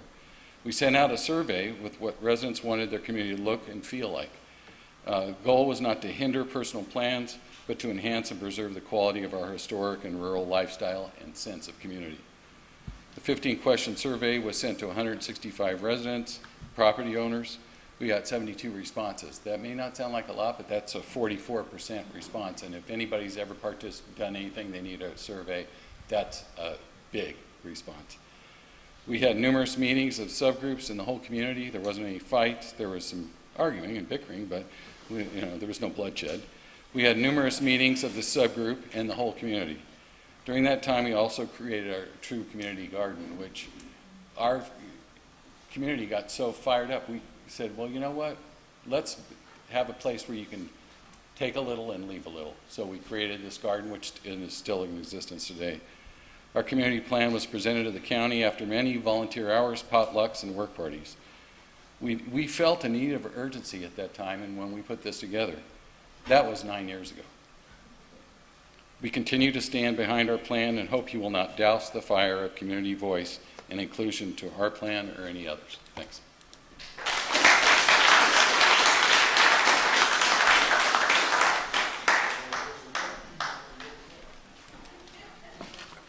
Melinda Hoff, Copperopolis. I want to thank all of you for being here tonight, and I'll just keep my comments short and sweet pretty much. Actually, I'd like to say for once I agreed with Jack and Greg on the same night, so we may need that in the notes. But that's about where that ends. I don't entirely agree with Copperopolis community plan because in a whole it was started so many years ago, and the bulk of it was done in the heyday of real estate, and we all know where that went. And I don't think it is reflective of what we need and of our community. Where I agree with Greg is if we go with what is with the general plan, we're really going to be more lacking. So, I mean, it's a hard thing. It needs work, is what I'm saying. We need more jobs. We need commercial, we need industrial, we need some mixed use. That is lacking in the community plan and the general plan, in my opinion. And so I don't feel that it is ready to go forward. It was the plan of, I believe, 2004 revision, addition, whatever, was basically developer driven. And that time has come and gone. So Oak Canyon is no more, is my understanding, so that was a big part of that community plan. We just need some work on that. And then as far as you asking about vision statements, I usually find them pointless. There's somebody's like My Little Pony list, so I don't think it's needed. And then to end it, all I see when I look at the general plan map is too much resource production. It's a sea of light green. You're downgrading property owners' land, and to me that says, as a realtor or broker, that is a violation of personal property rights, and I'm not in agreement with that much sea of green at all. It's downgraded a lot of people's properties, you know, and like you said, they were going to split them off to 5s, the 20. Well, look at the person that has 80. They wanted to split them down to 20s. They have 4 children. Well, guess what? Now they can only do a 40. And I just don't see that as being a fair and equitable, you know, way to do business. Thank you so much.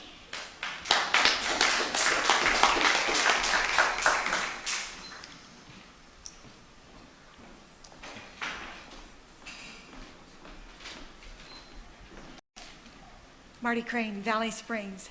I just wanted to share, I think we all have heard the power of the people here.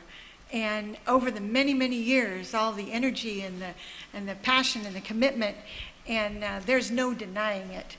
I was in the room most of the time when we did the one in Valley Springs, and many times when Copperopolis was, a few times when Copperopolis was meeting and elsewhere. And they all had the same energy and passion.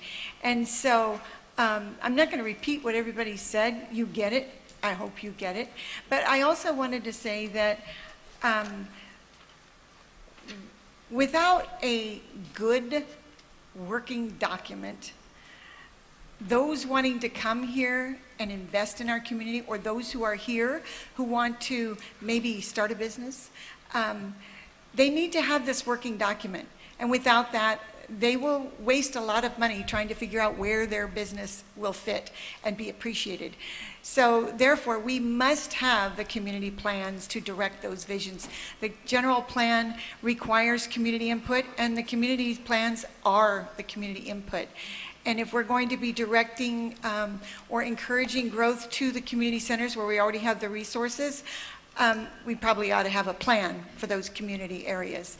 And one last thing, when we look at the actual document, it is, I believe, imperative that we have the policies, the goals, the steps to take, the timelines, who's going to do it, because without those, we won't ever get there.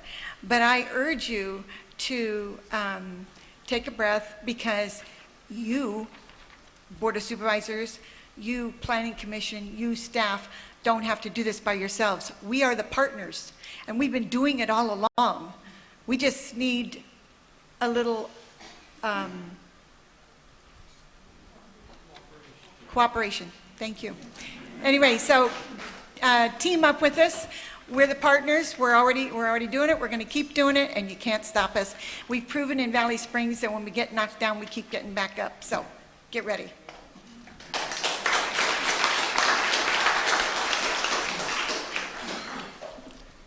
Steve Walensky from Glencoe. None of you have particularly easy jobs tonight or any other night, and I can tell you from past experience that there actually is life after public service. So something to look forward to. I want to talk to you about community plans, water, and your format. You've heard from a lot of District 2 people. I don't think you'll hear from all of them, but I'd like them to have a chance to stand up, the people who participated in District 2 planning process. Could you stand up for just a moment?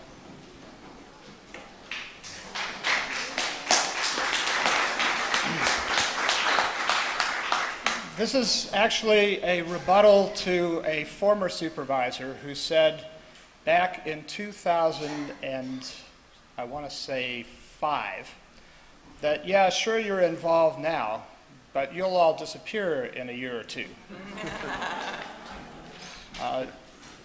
You've heard enough from each individual town, I think. There were 8 towns, 7 plans submitted.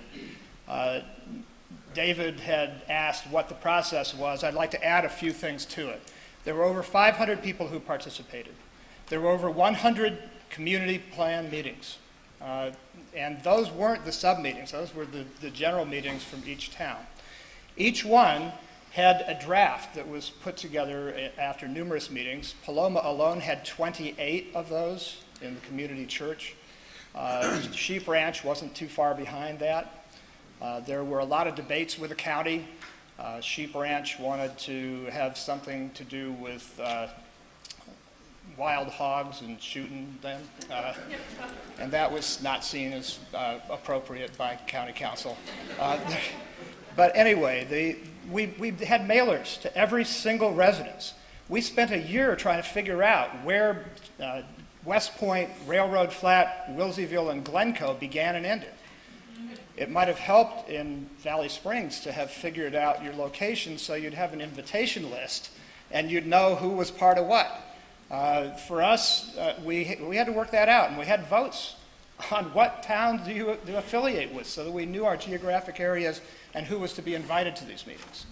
All the meetings wound up with ratifications. There were more people in the Mountain Ranch ratification meeting than there are here tonight. And they had a rich and long debate, longer than you're going to have tonight. And up on the wall was the draft, and everybody had a copy of that beforehand because it was mailed to every household. And the point was anybody could bring an amendment, and they did.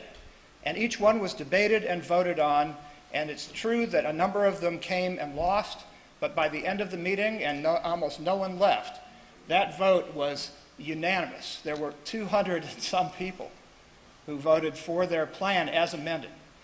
That's the same process we used in all the other towns. So we were shocked when it disappeared magically. This process wasn't easy to engage. When I first came in, there were 24 square miles of general plan future land use of 1 or a half acre, depending on whether you had city water or not, that included the entire towns and everything in between of Glencoe, Railroad Flat, Wilseyville, and West Point. We had the accompanying lawsuit to deal with open space questions. It was hard to get people who had given up on government. We have a good, healthy, you've heard it tonight, a good, healthy skepticism. We have heavy civic engagement, but very cynical views of the potential for government to actually get something accomplished. So it wasn't easy to get people together to do this stuff. And yet all along there were people saying, Walensky, you're chasing chimera. This is a joke. They're not going to ever listen. We'll do all of this, and somebody else is going to eviscerate this, and it'll all be like it was before. You have a chance tonight to actually prove that cynicism wrong. We began and rallied around hope and involvement in civic engagement. 30 seconds. Don't waste that. On water, upcountry water comes from limestone fissures and volcanic fissures. Sometimes carbon dating shows 10,000 years to get to where it's in. And we're sinking straws in like there's no tomorrow. There's new industries coming and sinking in agricultural wells at a remarkable rate. If you don't do something to separate this and to figure out where water is and where it isn't, you've got an environmental health department that's done good surveys on well production and what's going on. Oh, geez. All right. Well, so put something in water. Please look at that, or the gold rush is going to look like pikers in their land use disputes. Our water stuff will be worse. Finally, anything that has a plan without implementation measures and time frames is of no use whatsoever. Don't even go there. Put it all in, get it done. This is a real opportunity for you. Use it. Thank you.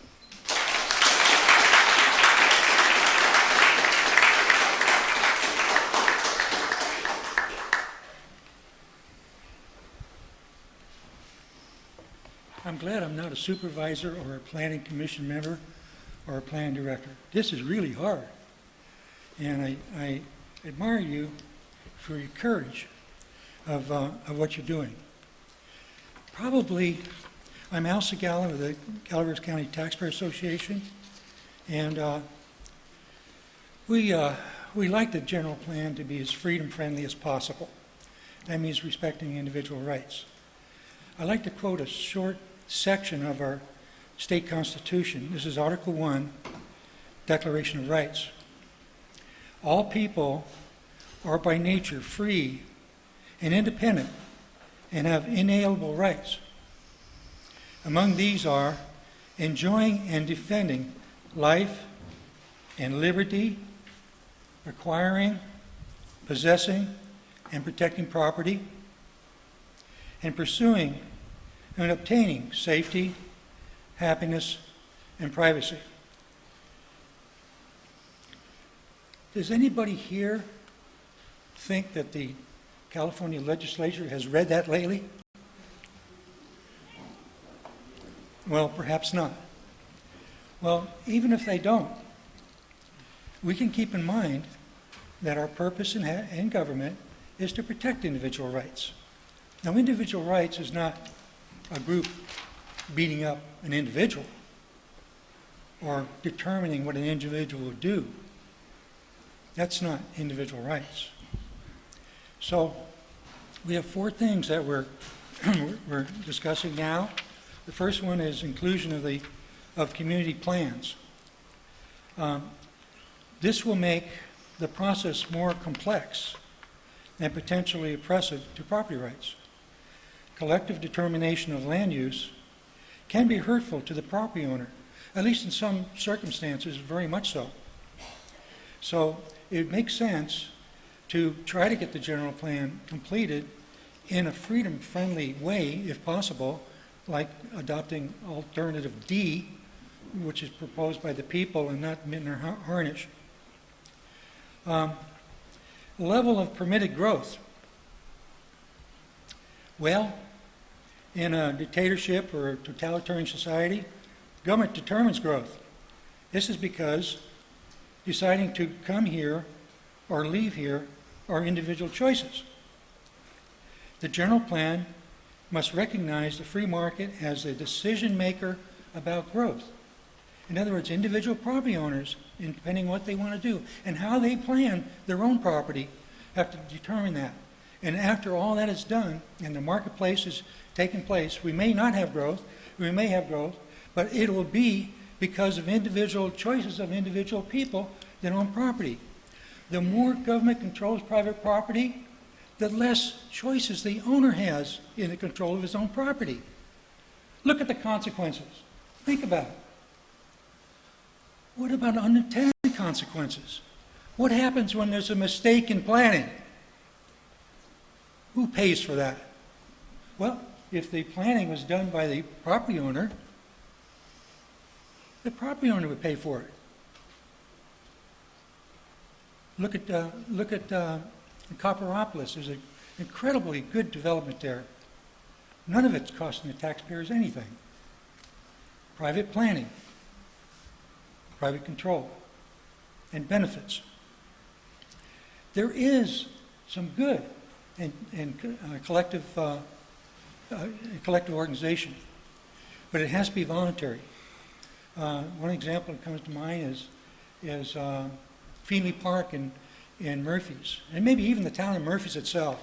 There's no government telling them they have to be historical.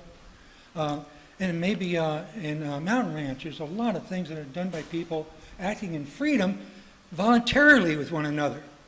Not because of a government plan, not because the government told them to do so.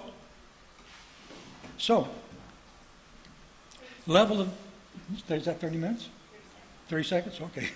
The level of permitted growth, that will unfold as it should. And I think what's happening is going to be that way because we actually have more potentiality with our present outlook than was likely to require restriction anyway.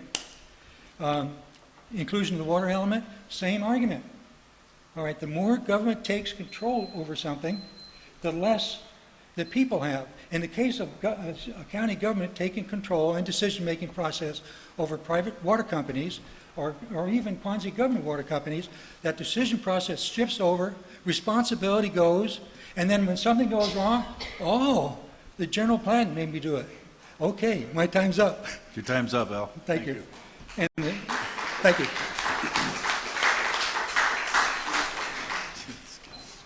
Hi, I'm Anthony Worster.